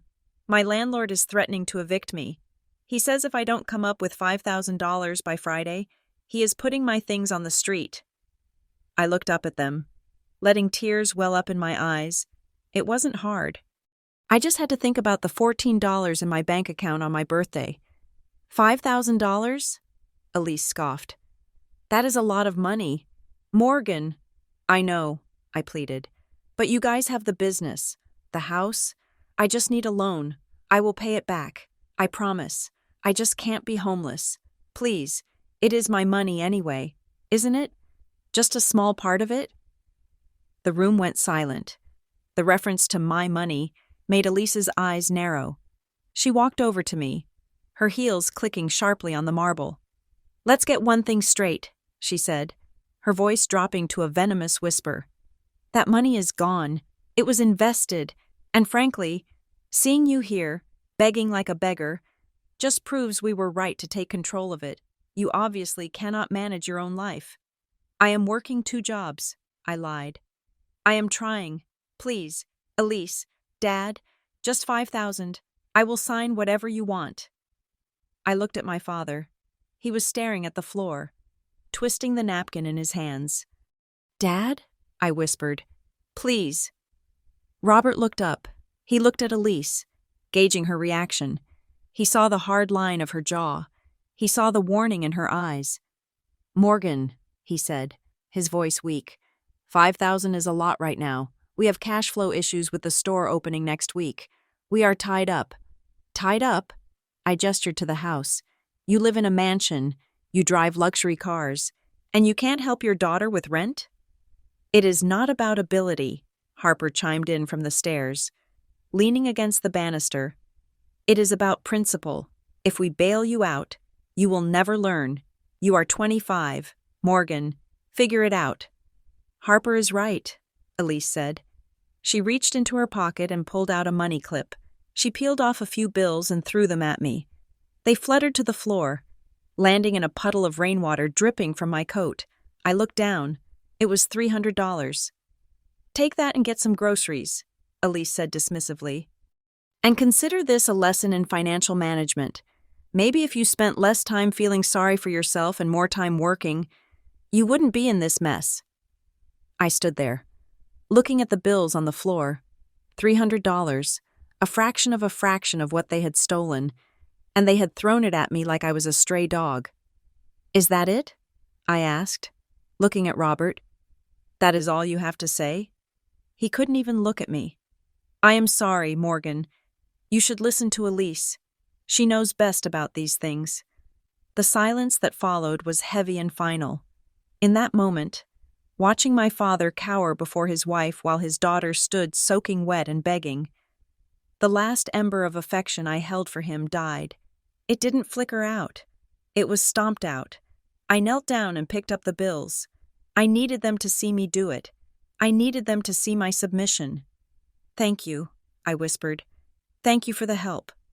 "Go out the back," Elise said, turning back to the dining room. "I don't want you dripping on the good carpet." I walked out the back door, clutching the 3 wet $100 bills. As soon as the door clicked shut behind me, my posture changed. I straightened my spine. I wiped the fake tears from my face. I walked to my car with a steady, purposeful stride. I got in, locked the doors, and pulled the recorder from my bra strap. I stopped the recording and hit save. File name: evidence_cruelty_refusal_to_repay. This was perfect. In a court of law, or in the court of public opinion, this recording would strip them of any sympathy. They weren't just thieves. They were monsters who lectured their victim while starving her. I drove straight to my office. It was late, but I had a transaction to finalize. My contact at Apex Capital Trust had sent over the final documents at 5 in the afternoon. I had everything ready. I logged into the secure portal for Blue Box Holdings. The wire transfer was queued. The amount was significant: a negotiated sum of $140,000 to purchase the non-performing note with a face value of $600,000. I authenticated the transfer. The screen spun for a moment, then flashed green. Transaction complete. Note assigned. I sat back in my chair and exhaled. It was done. As of this moment, I was no longer Morgan Kestrel, the poor relation. I was Blue Box Holdings. I was the mortgagee. I owned the debt on 142 Willow Creek Drive. Technically, because they were 90 days in default, I could initiate foreclosure proceedings immediately. I could have the sheriff serve them with an eviction notice tomorrow morning, but that was too fast. I looked at the calendar. Harper's birthday party was in 10 days. I wanted them to feel safe. I wanted them to spend every last dime they had on that party. I wanted them to invite the whole world. I opened a new window on my computer. This one was for the Internal Revenue Service's whistleblower portal. Over the past week, I had compiled a 100-page dossier. It contained the forensic analysis of the boutique's sales, linking the deposits directly to the withdrawals from my trust fund. It showed the pattern of structuring, making cash deposits just under the $10,000 reporting limit, which was a federal crime. It showed the forged signatures I had verified with the handwriting expert. I had also prepared a package for the FBI's white-collar crime division, specifically focusing on the identity theft and credit card fraud Harper had committed across state lines. I uploaded the files. However, I didn't just hit send. I called a contact I had made during a previous case, an agent named Miller who worked out of the field office downtown. "Agent Miller," I said when he picked up, "this is Morgan Kestrel from Sterling and Hallowell." "Morgan," he said, his voice sounding tired. "What have you got for me? Another corporate embezzler?" "Bigger," I said. "And cleaner. I have a full package: money laundering, wire fraud, identity theft, and tax evasion, all documented, signatures verified, bank trails highlighted." "Sounds like a gift wrapped in a bow," Miller said. His interest piqued. "Who is the target?" "A local family," I said. "The Kestrels. They run a boutique called Harper Kestrel Designs." I have heard of them, Miller said. They are making a splash in the papers. It is a splash made of dirty water, I said. I am uploading the evidence to the portal now. But Miller, there is a timing issue. Oh? They are holding a massive gala in 10 days, the daughter's birthday. Everyone will be there. Investors, press. If you want to make an arrest that sends a message, that is the time to do it. Plus, you will catch them with the investors they are defrauding all in one room. Miller chuckled. You want a show? I want justice, I corrected. But if justice happens to be televised, I won't complain. I will look at the file, Miller said. If it is as solid as you say, we might be able to coordinate something. No promises. That is all I ask. I hung up. I knew Miller. He loved a high-profile bust. He wouldn't miss this. My phone buzzed. It was a text from Elise. Morgan. I hope you use that money wisely. Harper is having her big birthday bash at the Saint. Regis next Saturday. We decided to invite you. Try to look decent. It is black tie. Don't embarrass us. I stared at the screen. The audacity was breathtaking. After spitting on me, they wanted me there as a prop. They wanted to show off their benevolence to the poor sister. I typed my reply. Thank you. Elise, I will be there. I promise I won't embarrass you. In fact, I will bring a special gift for Harper to celebrate her success. I hit send. I reached into my desk drawer and pulled out the eviction notice. I had prepared it myself, acting as the agent for Blue Box Holdings. It was a standard legal form, cold and impersonal. Notice to quit. You are hereby required to vacate the premises within 24 hours. I also pulled out the foreclosure judgment I had drafted, ready to be filed. I found a box in the supply closet. It was a sturdy, high-quality jewelry box. I lined it with black velvet. I folded the eviction notice carefully. I placed the forensic report on the trust fund theft underneath it. I added the affidavit from the handwriting expert. I closed the lid. I found a roll of wrapping paper I had bought specifically for this moment. It was a distinct shade of blue, robin's egg blue, the color of innocence, the color of new beginnings. I wrapped the box with the precision of a surgeon. I tied the silk ribbon into a perfect, symmetrical bow. It sat on my desk, innocent and terrifying. I picked it up, weighing it in my hand. It was lighter than a gold bar, but it carried more weight.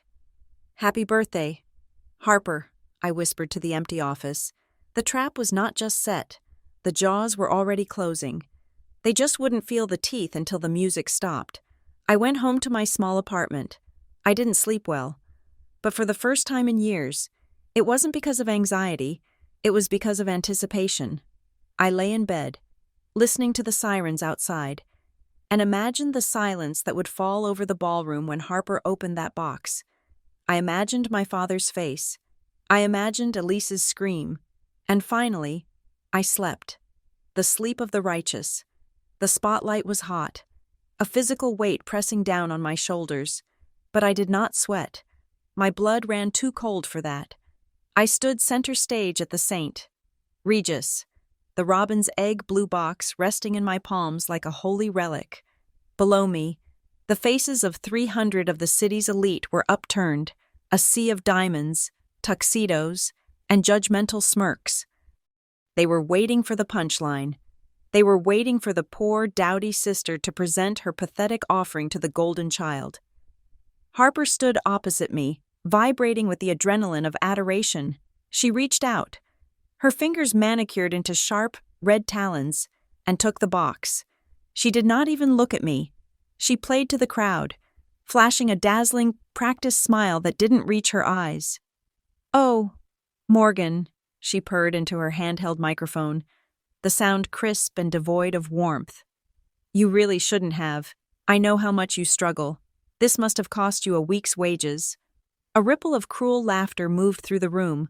I saw Elise in the front row, clutching her champagne flute, nodding with a look of benevolent pity. Robert stood beside her, his eyes fixed on his shoes, unable to witness the public flaying of his eldest daughter. "Open it," I said. My voice was calm, amplified by the stand microphone I had stepped up to. I didn't sound like a victim. I sounded like a judge. Harper rolled her eyes playfully at the audience, as if to say, "Can you believe this drama?" She hooked a finger under the imported silk ribbon, the same ribbon I had tied with surgical precision in my office, and pulled. The bow unraveled, with a soft hiss of sliding fabric. The sound was oddly loud in the hushed ballroom. Harper lifted the lid. She paused, her brow furrowed. She had been expecting a cheap necklace, or perhaps a homemade scrapbook she could mock later over drinks.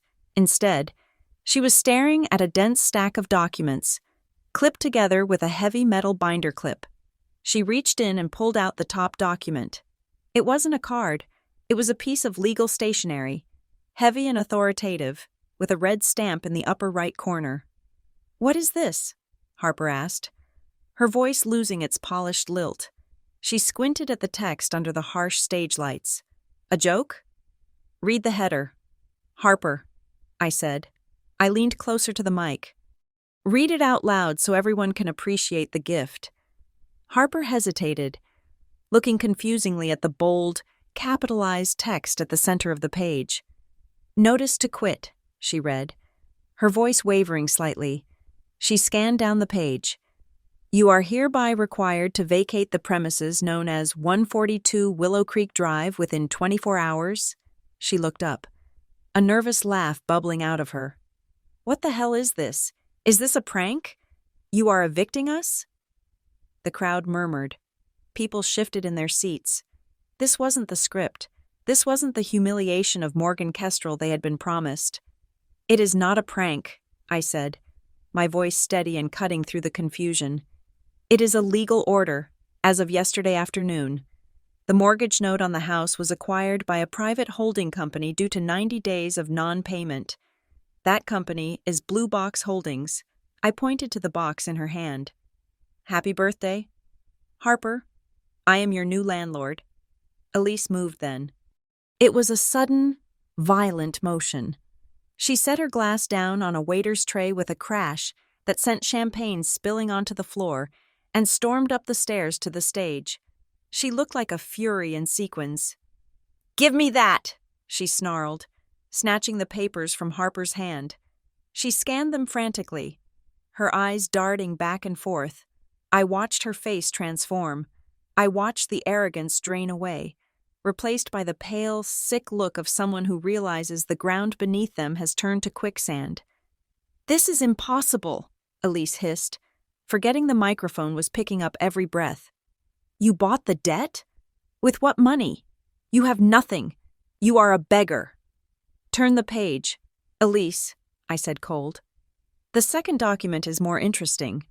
Elise fumbled with the stack, her hands shaking. She revealed the next file. It was the affidavit from the forensic document examiner, attached to high-resolution scans of the withdrawal slips. "Affidavit of forgery," Elise read, her voice barely a whisper now. She looked at the attached exhibits. There, blown up and highlighted in yellow, were the signatures, Morgan Kestrel, and next to them, the forensic breakdown proving they were simulations. "You stole $990,000 from me," I said. I didn't shout. I didn't need to. The acoustics of the room carried my voice to the furthest corner. "You forged my signature. You drained my inheritance to fund this party, to buy that dress, and to lease that car parked outside." Elise looked up, her eyes wide with terror. She looked at the crowd. The silence was absolute now. No one was drinking. No one was whispering. Every eye was fixed on the stage. "That is a lie," Elise screamed, her voice cracking.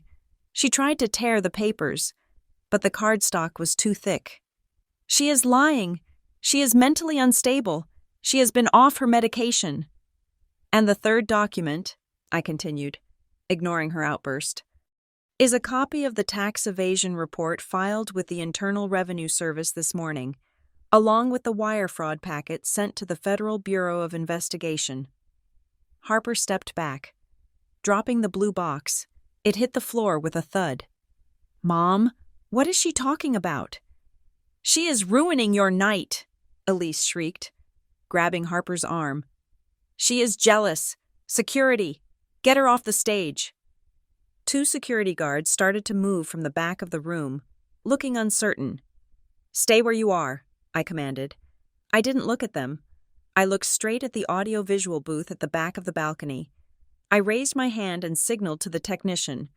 Earlier that evening, I had given the tech a generous tip and a USB drive, telling him it was a sentimental slideshow of Harper's childhood I wanted to play as a surprise. He had queued it up, ready to go. "Hit it," I said. The massive projection screen behind us, which had been displaying a looping logo of Harper Kestrel Designs, went black for a second. Then, it illuminated with blinding clarity. It wasn't a slideshow of baby pictures. It was a spreadsheet. A collective gasp went through the room. It was a flowchart I had designed myself, simple enough for a child to understand, but detailed enough to be damning. On the left side of the screen, a large circle labeled Eleanor Kestrel Trust, the starting balance, $990,000. Arrows shot out from the circle like arterial sprays. They connected to other circles labeled Elise Personal Account, Robert Joint Account, and Harper Kestrel Designs. Next to each arrow was a date and an amount. Transfer, $50,000. Kitchen renovation. Transfer, $12,000. Chanel boutique. Transfer, $25,000. Saint, Regis deposit. I turned to look at the screen, then back to the audience. "You are all wondering how Harper became such a success so quickly," I said, gesturing to the glowing evidence. "You are wondering how a 25-year-old with no business experience opened a flagship store in the arts district. Well, look at the screen. You are looking at my grandmother's life savings." I walked over to the edge of the stage. I looked down at the investors Elise had pointed out to me earlier. "Mr. Sterling," I said, addressing the gray-haired man in the front row. "You put $100,000 into Harper's company last month, didn't you?" Mr. Sterling looked pale. He nodded slowly. "You might want to check the screen," I said. Specifically, the line item from 2 weeks ago. The screen shifted to a new slide. It showed a deposit of $100,000 into the business account, followed immediately by a transfer of $80,000 to an offshore shell company in the Cayman Islands under Elise's maiden name. "They are not building a business," I said. "They are running a Ponzi scheme. They are using new money to pay for old debts, and skimming the rest to pretend they are royalty." "Turn it off!" Elise screamed, rushing toward the wings of the stage, waving her arms at the projection booth. "Turn it off right now!" But the technician, either paralyzed by the drama or realizing he was witnessing a crime in progress, did nothing. The slides continued to cycle. Photos of Harper's business trips to Milan, cross-referenced with credit card charges for nightclubs and luxury hotels, all paid for with cards opened in my name. Harper stood frozen in the center of the stage. She looked at the screen, seeing her life dismantled in high definition. She looked at her friends in the crowd. They were recoiling. Some were already pulling out their phones, filming. The flashbulbs that had been popping to celebrate her were now popping to document her destruction. "You ruined everything," Harper whispered, staring at me with hollow eyes. "Why would you do this?" "Because you didn't just take the money. Harper," I said, my voice dropping to an intimate register that the microphone caught and threw to the back of the room. "You took my name. You took my credit. You took my father." I looked down at Robert. He hadn't moved. He was staring at the screen, his mouth slightly open. He was reading the transactions. He was seeing the transfers to the offshore accounts. "Dad," I said. He looked up. His eyes were glazed. "Did you know?" I asked. "Did you know she was moving the money offshore? Or did you really think it was all going into the store?" Robert looked at Elise, who was now frantically trying to unplug a speaker cable, looking like a madwoman. He looked back at the screen. The realization washed over him. He had been a pawn, too, a willing, weak pawn, but a pawn nonetheless. "Elise," Robert croaked. "What is that account in the Caymans?" Elise spun around, her hair wild. It is a contingency fund. For the family. I did it for us, Robert. For us? I laughed. The account is in your name only. Elise, I checked. Dad doesn't have access. Harper doesn't have access. If the ship went down, you were the only one with a life raft. The murmuring in the crowd had turned into a roar. People were standing up. The investors were shouting at each other. The hotel manager was running toward the stage, talking into a radio. I felt a strange sense of calm. It was the calm of a demolition expert who has pushed the plunger and is watching the building fall exactly as calculated. Ladies and gentlemen, I said, raising my voice one last time, I apologize for the interruption, but I believe this party is over. As the owner of the debt securing the Kestrel family assets, I am freezing all accounts associated with this address effective immediately to prevent further dissipation of funds. I looked at Harper. She was trembling. That dress, I said, pointing to her gold and cream couture gown. It was purchased with a check from the trust on March 3rd. It cost $12,000. Harper looked down at the fabric as if it were burning her skin. Technically, I said, taking a sip of the champagne I had carried onto the stage with me, I own that too. But you can keep it. It is a little flashy for my taste. I placed the champagne glass on the podium. I didn't look at Elise, who was now sobbing and shouting incoherently at Robert. I didn't look at my father, who had sunk into a chair, his head in his hands. I walked to the stairs. The crowd parted for me like the Red Sea. They didn't look at me with pity anymore. They looked at me with fear. They looked at me with respect. I had walked into this room as a ghost. I was walking out as the executioner. But I wasn't leaving yet. I walked to the back of the room and stood by the double doors. I folded my arms and waited. I knew who was coming next. I had timed it perfectly. The sirens were already wailing in the distance, cutting through the heavy city rain. They were getting closer. Elise heard them too. She stopped screaming. She looked toward the doors. For the first time in her life, she looked truly, utterly small. "Morgan!" she screamed across the room, pointing a shaking finger at me. "Fix this! You are the accountant! Fix this!" I just smiled. It was the same smile I had worn when I handed her the eviction notice. "I did fix it. Elise," I said, though she couldn't hear me over the rising commotion. "I balanced the books." The doors behind me burst open, but it wasn't the caterers. 6 men in windbreakers with bold yellow lettering marched in. FBI. Behind them, uniformed police officers. The party wasn't over. The party had just begun. The ballroom of the Saint. Regis had transformed into an arena of high-definition cruelty. The silence that had fallen when I first revealed the spreadsheet was gone, replaced by a cacophony of whispers that sounded like the buzzing of a disturbed hornet's nest. The elite of the city, people who would step over a bleeding body to get a better table at a gala, were now feeding on the carcass of the Kestrel reputation. I watched from my position near the double doors as the social dynamic of the room shifted violently. It was a physical thing. The circle of sycophants that had surrounded Harper all night evaporated. People backed away from her and Elise as if failure were a contagious disease. Mr. Sterling, the gray-haired investor who had unknowingly funded Elise's offshore retirement plan, was the first to move. He didn't look at Harper. He didn't look at Elise. He simply buttoned his tuxedo jacket, signaled to his wife, and walked briskly toward the exit. He passed me without a word, his face a mask of fury. He wasn't angry at me for exposing the truth. He was angry at himself for being fooled. "Mr. Sterling!" Harper cried out, her voice shrill and desperate. "Wait, I can explain. It is just a misunderstanding. My sister is confused." He didn't break stride. The heavy doors swung shut behind him, sealing his departure like a verdict. That was the trigger. The dam broke. Elise turned from the screen. Her face contorted into something unrecognizable. The poise, the elegance, the carefully constructed persona of the benevolent matriarch. It all shattered. Beneath it lay the raw, snarling face of a cornered animal. She looked at the guests filming her with their phones. She looked at the ruined birthday cake, and then she looked at me. "You," she screamed. It wasn't a word. It was a curse. "You ungrateful, spiteful little wretch!" She kicked off her high heels and charged. It was a shocking display of violence.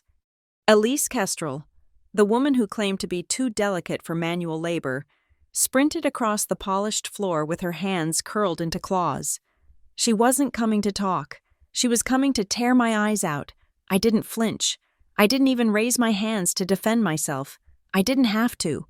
2 feet before she could reach me, a massive figure stepped out from the shadows of the coat check alcove. It was the head of the private security detail I had hired 3 days ago. He was 6 feet 4 inches of solid muscle, wearing a suit that cost more than my car. He caught Elise by the wrists mid-swing. It looked effortless, like a parent stopping a toddler's tantrum. "Let go of me!" Elise shrieked, thrashing against his grip. "She is lying! She hacked the system! I will kill her!" "I would advise against that, ma'am," the guard said, his voice a deep rumble. He held her firmly, keeping her at arm's length while she spat and kicked at the air.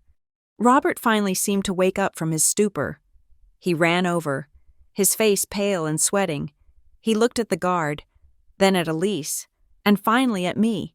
He looked terrified, but not for the right reasons. He still thought this was a domestic squabble that had gotten out of hand. He still thought he could smooth it over with a smile and a check. "Morgan, please," he panted, reaching out a hand toward me but stopping short of touching me. "Tell him to let her go. Look at what you're doing. You are making a scene. We can discuss this. We can go home and sit down and look at the numbers together. I am sure there is a logical explanation for all of this." I looked at my father. I looked at the man who had sat in the back office of the boutique and told me he sacrificed my future because he was afraid of sleeping alone. "We can go home?" I repeated, my voice cutting through Elise's screaming. "You still don't get it, do you, Robert?" "Of course we can go home," he insisted, wiping sweat from his forehead with a shaking hand. "We are a family. Families fight. But we fix things. Just call off your people. Let's go back to Willow Creek Drive and have a drink and talk this out." I laughed. It was a dry, humorless sound. "You don't have a home to go to, Robert," I said. I wasn't speaking metaphorically when I gave Harper that notice. I own the debt, and I have exercised my right to secure the collateral. The locks on the house were changed 45 minutes ago. Robert stopped breathing. His mouth opened and closed, but no sound came out. "Changed?" he whispered. "But my things, my papers." "Your papers are in a box on the curb," I said, "along with Elise's furs and Harper's shoe collection, although I doubt you will be needing evening wear where you are going." "You are a monster!" Harper yelled. She had descended from the stage and was standing behind her father, tears streaming down her face, ruining her professional makeup. "You are just jealous because Daddy loves me more. You are jealous because I am beautiful and successful, and you are just a boring accountant." "I am an accountant," I agreed, nodding. "And that is why I am the only one walking out of here tonight." I raised my hand and pointed toward the open double doors behind me. "Agent Miller?" I called out. "They are all yours." The entrance of the federal agents was not dramatic in the way the movies portray it. There were no guns drawn, no shouting, no kicking down doors. It was terrifyingly bureaucratic. It was the unstoppable momentum of the state. 6 agents in FBI windbreakers moved into the room with practiced efficiency. They were flanked by 4 uniformed police officers and 2 men in suits, who I recognized as investigators from the IRS Criminal Investigation Division. The crowd parted instantly. The guests pressed themselves against the walls, desperate to dissociate themselves from the targets. Phones were held high, capturing every second of the downfall. Agent Miller walked straight up to Elise, who was still struggling in the grip of my security guard.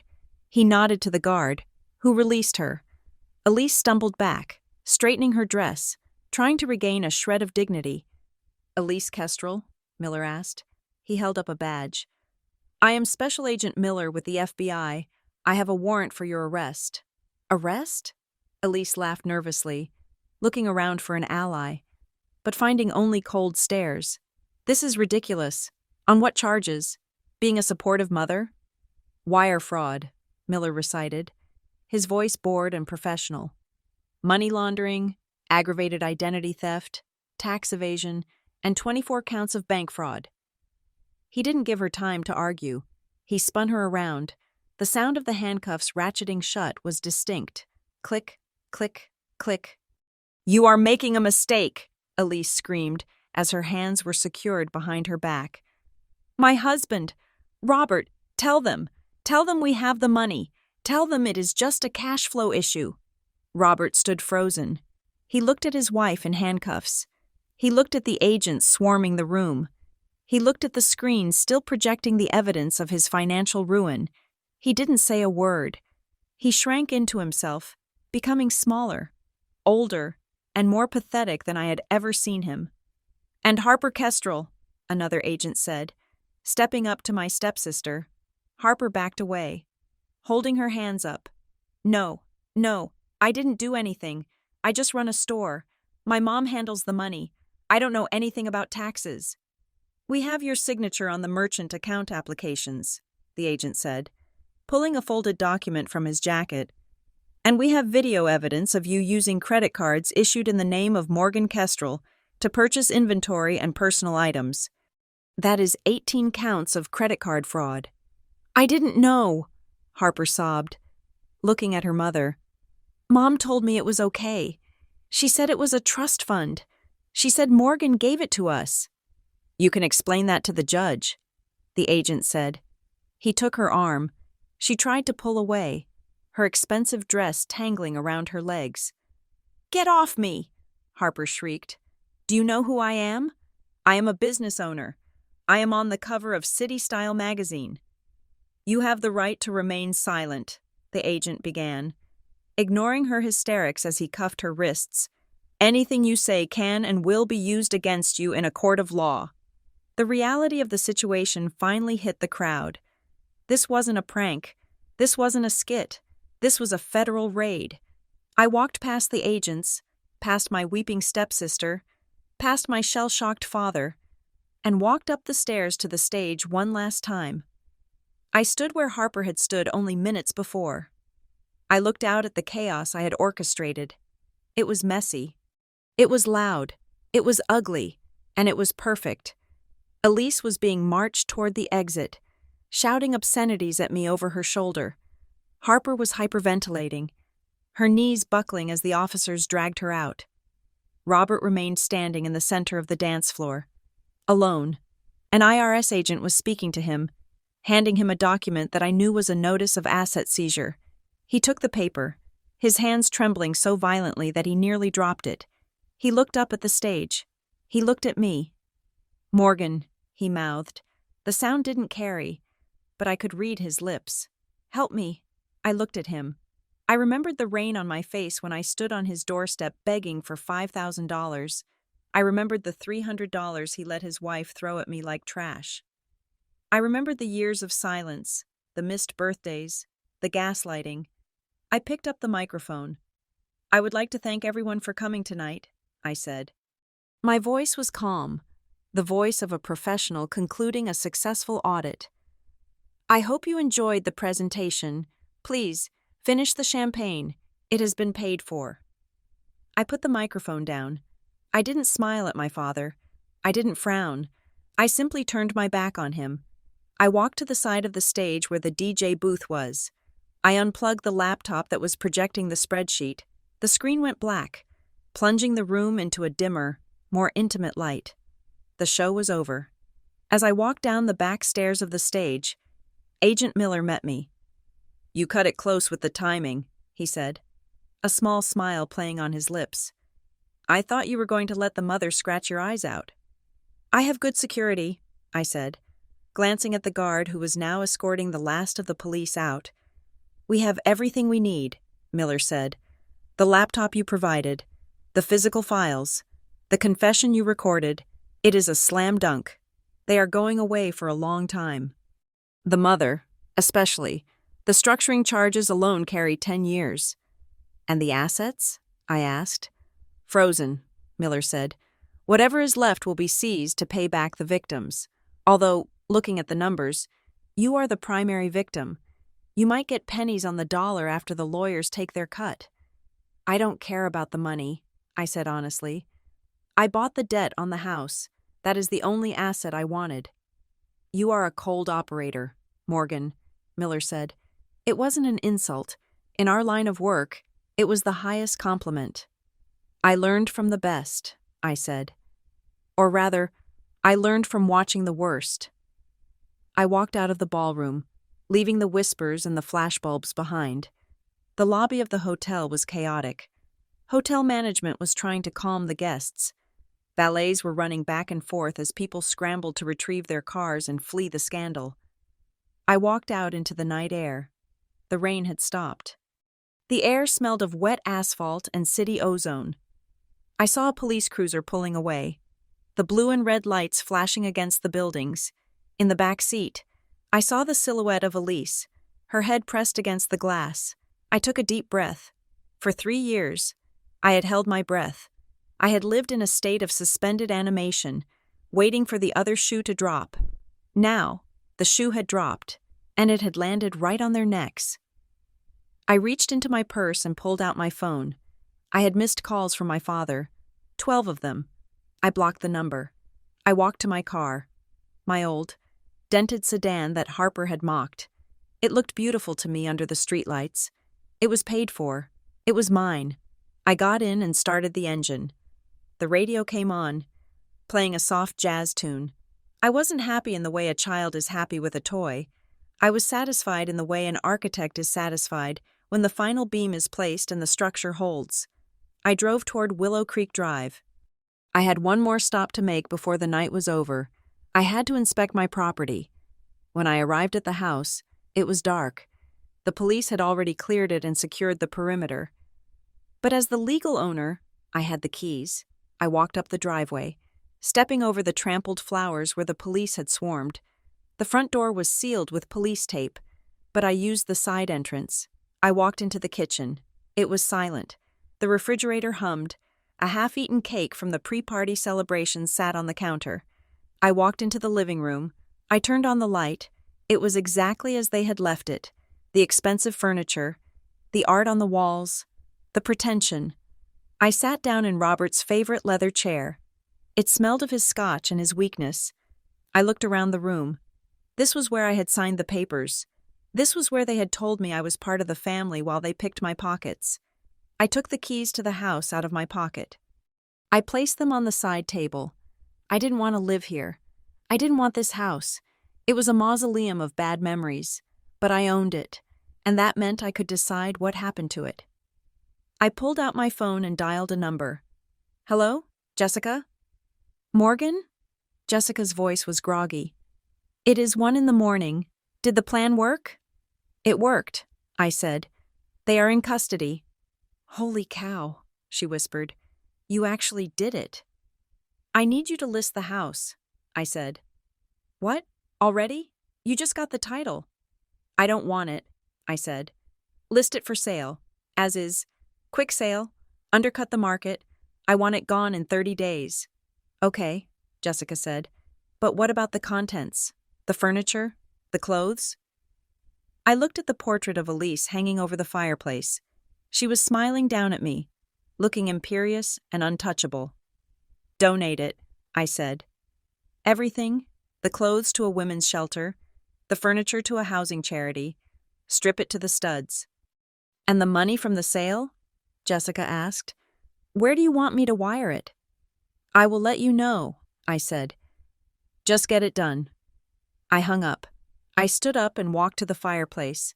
I took the portrait of Elise off the wall. It was heavy. I placed it on the floor, facing the wall. Then I walked out of the house. I didn't look back. The unraveling was complete. The threads had been pulled, the tapestry destroyed. Now, there was just the clean, blank canvas of the rest of my life, and for the first time in 25 years, I didn't owe anyone a single damn thing. The eviction process was executed with the same mechanical precision as the arrest. At 9 o'clock the following morning, while Elise and Harper were still being processed at the county detention center, the sheriff's department arrived at 142 Willow Creek Drive. I did not go to watch. I did not need to see it to know exactly how it played out. I had hired a private asset recovery team to accompany the deputies, ensuring that the terms of the seizure were followed to the letter. Robert was the only one home. According to the report filed by the lead deputy, my father attempted to pack a suitcase with silverware, several watches, and a collection of first-edition books. He was stopped at the door, under the terms of the federal asset forfeiture statutes triggered by the wire fraud charges, and the foreclosure protocols initiated by Blue Box Holdings. The contents of the house were considered potential evidence or collateral. He was allowed to leave with one carry-on bag containing 3 days' worth of clothing and his toiletries. He was not permitted to take his car, which was leased in the company name and was currently being towed as part of the bankruptcy liquidation I had triggered the night before. My father walked down the driveway of the house he had lived in for 20 years, wearing a wrinkled suit from the night before, carrying a gym bag. He took an Uber to a motel on the outskirts of the city. He did not have a credit card to pay for it. They had all been frozen. He had to use the cash in his wallet, the few $100s he had likely intended to use for tips at the party. The legal machinery that followed was swift. It was not the dramatic, drawn-out theater of television courtroom dramas. It was a grinder. Because I had spent 3 years compiling the evidence, and because the packet I handed to the FBI was so complete, the prosecution did not have to hunt for a smoking gun. I had given them the gun, the bullets, and the ballistics report. My firm, Sterling and Hallowell, did not represent me directly in the criminal case, but my colleagues provided technical support to the district attorney. We buried the defense team under an avalanche of paper. Every time Elise's lawyer tried to claim a transaction was a misunderstanding, we produced a time-stamped email, a forged authorization form, or a bank record that contradicted him. The trials were separated. Elise went first. She arrived in court wearing an orange jumpsuit, her roots showing gray, her face stripped of the expensive creams and treatments she considered essential for life. She looked 20 years older.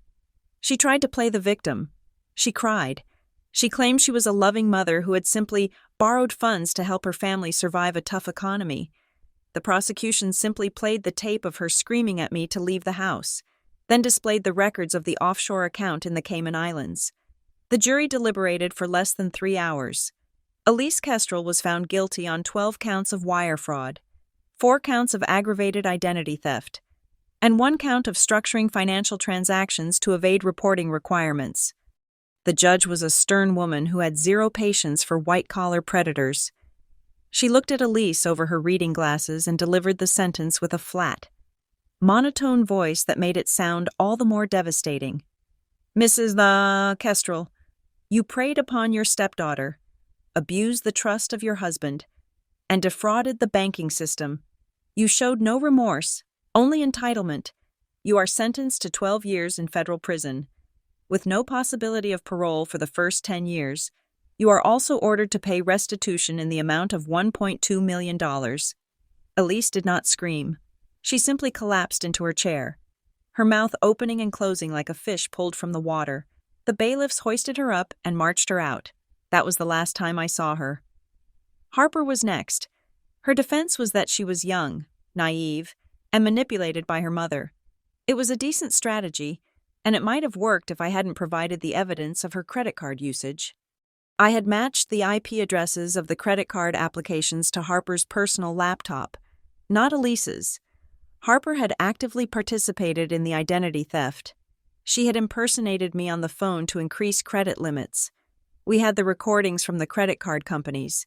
However, because she was a first-time offender and the court accepted that Elise was the mastermind, Harper avoided prison. But the alternative was, in some ways, worse for someone like her. She received 5 years of strict probation.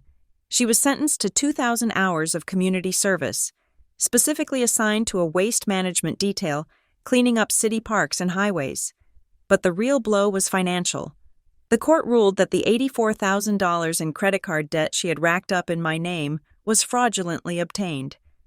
But since she had benefited from the goods and services, the liability was transferred back to her. Judgment was entered against her. Her wages would be garnished for the next 20 years.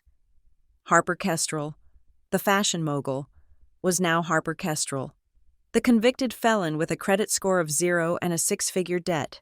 She moved into a basement apartment with 3 roommates and took a job at a call center. Then there was Robert. My father was not charged. The investigation concluded that while he was negligent, foolish, and willfully blind, he had not actively participated in the fraud. He hadn't signed the forged checks. He hadn't set up the offshore accounts. He was just the vessel from which they drank. But his punishment was absolute. He lost everything. The house was sold by Blue Box Holdings. I sold it to a young family for 20% under market value just to move it quickly. The proceeds went to pay off the mortgage note I had bought, and the surplus was seized by the government to go toward the restitution Elise owed. Robert didn't see a dime. His reputation was incinerated. In our social circle, being a fool is often worse than being a criminal. He was the man who let his wife steal his mother's legacy. He was the man who let his daughter be cannibalized. No one invited him to dinner. No one returned his calls. The club revoked his membership. He applied for Social Security. It was his only income. He moved into a subsidized senior housing complex on the south side of the city, a place with linoleum floors and fluorescent lights that buzzed constantly. For 3 months, I ignored his attempts to contact me. He sent emails. He left voicemails that were long, rambling monologues of self-pity and apology. "Morgan, it is Dad. I miss you. Morgan, I didn't know it was this bad. Please, call me. Morgan, I am eating cat food. I don't have enough for the heating bill." I listened to them. I archived them. I felt nothing. But eventually, the efficiency of my own closure required one final meeting. I needed to sign off on this chapter of my life. I couldn't leave it hanging like an unresolved variance in a ledger. I agreed to meet him at a diner near his housing complex. It was a Tuesday afternoon in November.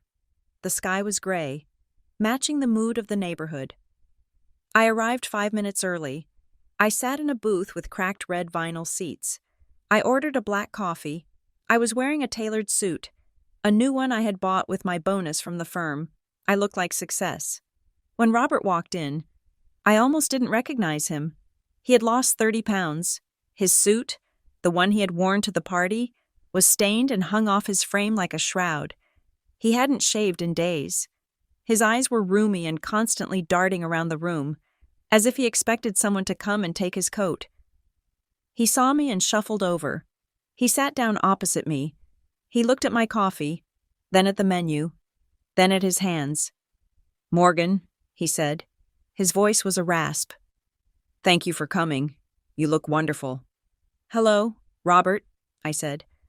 I didn't call him Dad. I couldn't. "I ordered you a coffee," I said, signaling the waitress. "And you can order food. I will pay." He looked at me with pathetic gratitude. "Thank you. I haven't had a hot meal in 2 days. The check doesn't come until the 1st. He ordered the meatloaf special.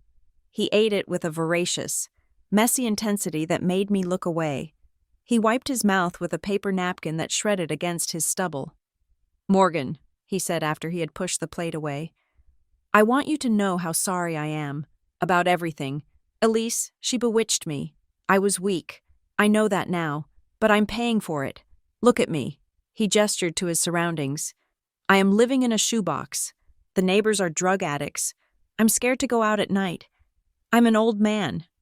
Morgan, I shouldn't end up like this." "You made your choices," I said evenly.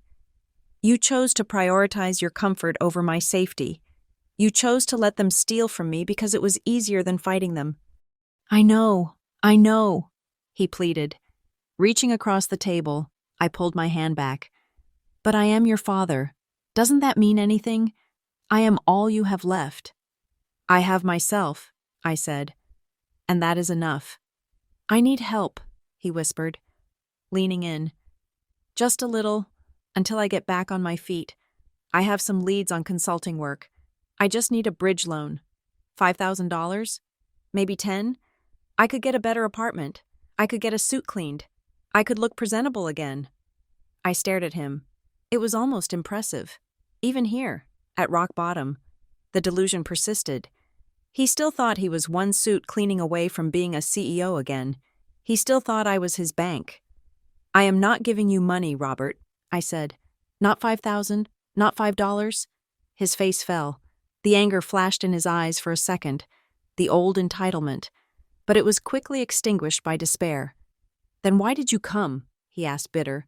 To gloat? To watch me suffer? No, I said. I came to give you something you lost a long time ago. I reached into my briefcase.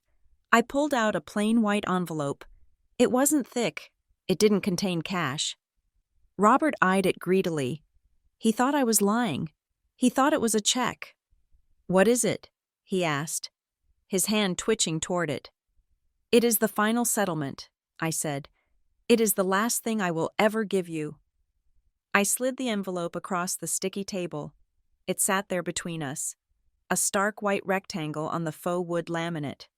Open it later, I said. Standing up, I placed a $20 bill on the table. The food is paid for. Morgan, wait, he said, half rising. Where are you going? Back to my life, I said. I have a lot of work to do. Will I see you again? He asked. His voice cracked. I looked at him. I looked at the man who had been my hero when I was 6, my disappointment when I was 12, and my thief when I was 25. I felt a strange sensation in my chest. It wasn't pain. It was the feeling of a heavy weight finally being cut loose. No, Robert, I said. You won't. I turned and walked out of the diner. The bell above the door jingled cheerfully, a sharp contrast to the silence I left behind in the booth. I walked to my car, got in, and drove away. I didn't look in the rearview mirror. I knew what was back there, the past, and I was driving toward the future, inside the diner. Robert watched me go. Then, with trembling fingers, he picked up the envelope. He tore the flap open, hoping against hope for a cashier's check. A lifeline, a way out. He reached inside and pulled out the contents. It wasn't money, it was a photograph, and a list. As I drove away from that diner, leaving my father staring at a white envelope on a sticky laminate table. I did not look back. I did not need to see his reaction to know that I had finally, truly, broken the cycle. Inside that envelope, Robert would not find a check. He would not find a reprieve. He would find a photograph, yellowed at the edges, of a 6-year-old girl holding the hand of a stern-faced woman in front of a dry cleaning shop. It was me and Eleanor. It was the only photo I had managed to salvage from the house before the asset seizure team cataloged everything. On the back, in my grandmother's sharp, angular handwriting, was a date and a single word: fortitude. Beneath the photograph was a list. I had compiled it with the same forensic attention to detail I applied to my audits. It was a list of 5 state-subsidized assisted living facilities within a bus ride of his current location. I had highlighted the ones that had vacancies and accepted residents with limited income. I had even clipped the application forms. This is the last help I will give you, I had told him, and it was. I was giving him reality. I was giving him the dignity of knowing exactly where he stood, rather than the cruelty of false hope. He could no longer hide behind a lease, or me, or a trust fund. He was Robert Kestrel, and for the first time in his life, he would have to stand on his own 2 feet.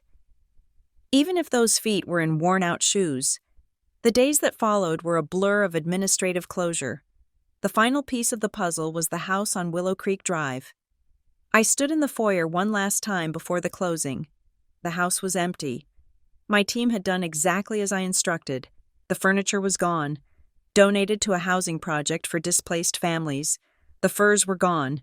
The crystal chandelier that Elise had loved so much had been sold. The proceeds added to the restitution pot. The house echoed. It should have been sad. This was where I had grown up. This was where I had learned to ride a bike in the driveway. This was where Eleanor had taught me how to balance a checkbook at the kitchen table. But as I walked through the empty rooms, I realized that the house I remembered had died long ago. It had been suffocated under layers of beige velvet and pretension. What remained was just wood and plaster, tainted by the memory of the people who had occupied it. I couldn't live here. To live here would be to live inside a monument to my own trauma. I needed clean air. I sold it to a young couple, an architect and a teacher, who looked at the bones of the Victorian structure and saw a future, not a crime scene, because I had bought the debt for pennies on the dollar during the distress sale, and because the real estate market in the city had surged in the last 6 months. The math of the sale was the final, delicious irony of the entire saga. After paying off the mortgage note held by my shell company, Blue Box Holdings, and covering the closing costs and the legal fees, the net profit wired to my personal account was $1,240,000. Elise had stolen $990,000. By trying to destroy me, she had inadvertently forced me to position myself to make a profit of nearly $300,000 more than the original inheritance. I sat in my small apartment, looking at the balance on my screen. It was a staggering amount of money. It was enough to buy a penthouse. It was enough to retire early. It was enough to buy a convertible like Harper's and drive it through the city in a victory lap, but I didn't want a convertible, and I didn't want to hoard the money like Eleanor, nor spend it like Elise. I thought about the thousands of other people out there, mostly young women, but men too, who were trapped in the same suffocating web I had just cut my way out of. I thought about the students whose parents took out loans in their names. I thought about the elderly whose children drained their savings. I thought about the people who were told, "It is family. You have to understand," while they were being robbed blind. I kept $200,000 for myself. I used it to buy a modest, light-filled condo in a quiet neighborhood, far away from Willow Creek Drive. I bought a sensible car, a hybrid with a good safety rating and that new car smell that signals reliability, not vanity, with the remaining $1,040,000. I established a foundation. I named it the Eleanor Kestrel Legal Defense Fund. Its mission was specific and aggressive: to provide high-quality forensic accounting and legal representation to victims of familial financial abuse. I hired a small team of pit bull lawyers and auditors. We wouldn't just give advice. We would go to war for people who couldn't afford to fight. We would recover stolen assets. We would expose the fraud. We would be the shark in the water for those who were being eaten by the people who were supposed to love them. It was the legacy Eleanor deserved. It wasn't a fortress to hide money in. It was a sword to protect it. 6 months after the party, on a crisp Tuesday morning in October, I drove my new car into the city. I had a meeting with the board of directors for the foundation. But I took a detour. I drove through the arts district. The leaves were turning gold and red, fluttering down onto the cobblestone streets. I turned the corner onto the street where the boutique had been. I slowed down as I approached the storefront. The sleek, minimalist signage that had read Harper Kestrel Designs was gone. The windows, once filled with overpriced mannequins and champagne displays, were covered in brown paper. A large generic sign was taped to the glass: "Retail space for lease, price reduced." The city had moved on. The trendy crowd that had flocked to Harper's opening had found a new darling. The scandal had burned bright and hot for a few weeks in the tabloids, and then it had turned into ash, swept away by the next news cycle. I looked at the empty shop and waited for a feeling of triumph. I waited for the rush of adrenaline I had felt on the stage at the St. Regis. I waited to feel the satisfaction of seeing my enemy defeated. But I felt nothing. There was no joy in seeing the failure. There was no anger, either. It was just a building. It was just a vacant space where a lie used to live. Harper was somewhere in the city, picking up trash on the side of a highway, wearing an orange vest, learning the value of labor for the first time in her life. Elise was in a federal facility 3 states away, wearing a uniform that wasn't silk, learning to follow rules she hadn't written. Robert was in his small room, looking at a photo of the past. They were ghosts. They were characters in a book I had finished reading and placed back on the shelf. They didn't have the power to hurt me anymore. They didn't even have the power to make me gloat. I pressed the accelerator and the car hummed forward, leaving the empty storefront behind.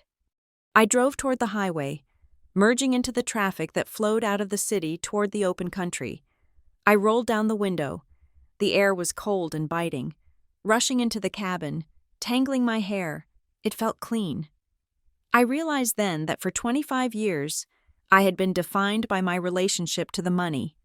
First, as the heir waiting for it, then, as the victim who lost it, then, as the avenger reclaiming it, but now, the money was gone, transformed into a house, a car, and a cause. I wasn't an heir, I wasn't a victim, I wasn't even an avenger anymore. I was just Morgan. I reached into the passenger seat.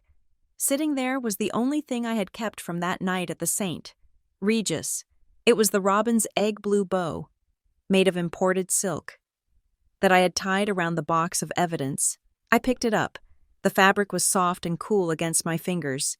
It was the color of a perfect sky, or a fragile eggshell.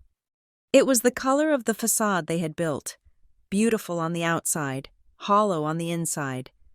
I held it for a moment, thinking about the girl who had bought it, the angry, focused, ruthless girl who had plotted the destruction of her own family. I thanked her for her service. She had done what was necessary. She had survived. But I didn't need her anymore. I held the ribbon up to the open window. The wind whipped at it, tugging it like a living thing wanting to be free. They thought money was power, I said to the wind, my voice lost in the rush of air. They thought status was power, but they were wrong. I loosened my grip. Power is the ability to walk away, I whispered. Power is the ability to look at the fire you started, turn your back, and never feel the need to check if it is still burning. I let go. The blue silk whipped out of my hand. For a second, it danced in the turbulence of the car's wake, a flash of bright, defiant blue against the gray asphalt. It spiraled up, caught a gust of wind, and tumbled away over the median, disappearing into the vast, open sky. I didn't watch it go. I put both hands on the wheel. I turned up the radio. I had a meeting to get to. I had clients to help. I had a life to live. The rearview mirror was empty. The road ahead was wide open, and for the first time, the balance sheet was zeroed out. I was free. Thank you so much for listening to this story of betrayal and justice. I would love to know where you are tuning in from today. Drop a comment below with your city or country, and let's see how far this story has traveled. If you enjoyed seeing justice served, please make sure to subscribe to the Blue Payback channel, hit that like button, and smash the hype button to help this story reach even more people who need to hear it.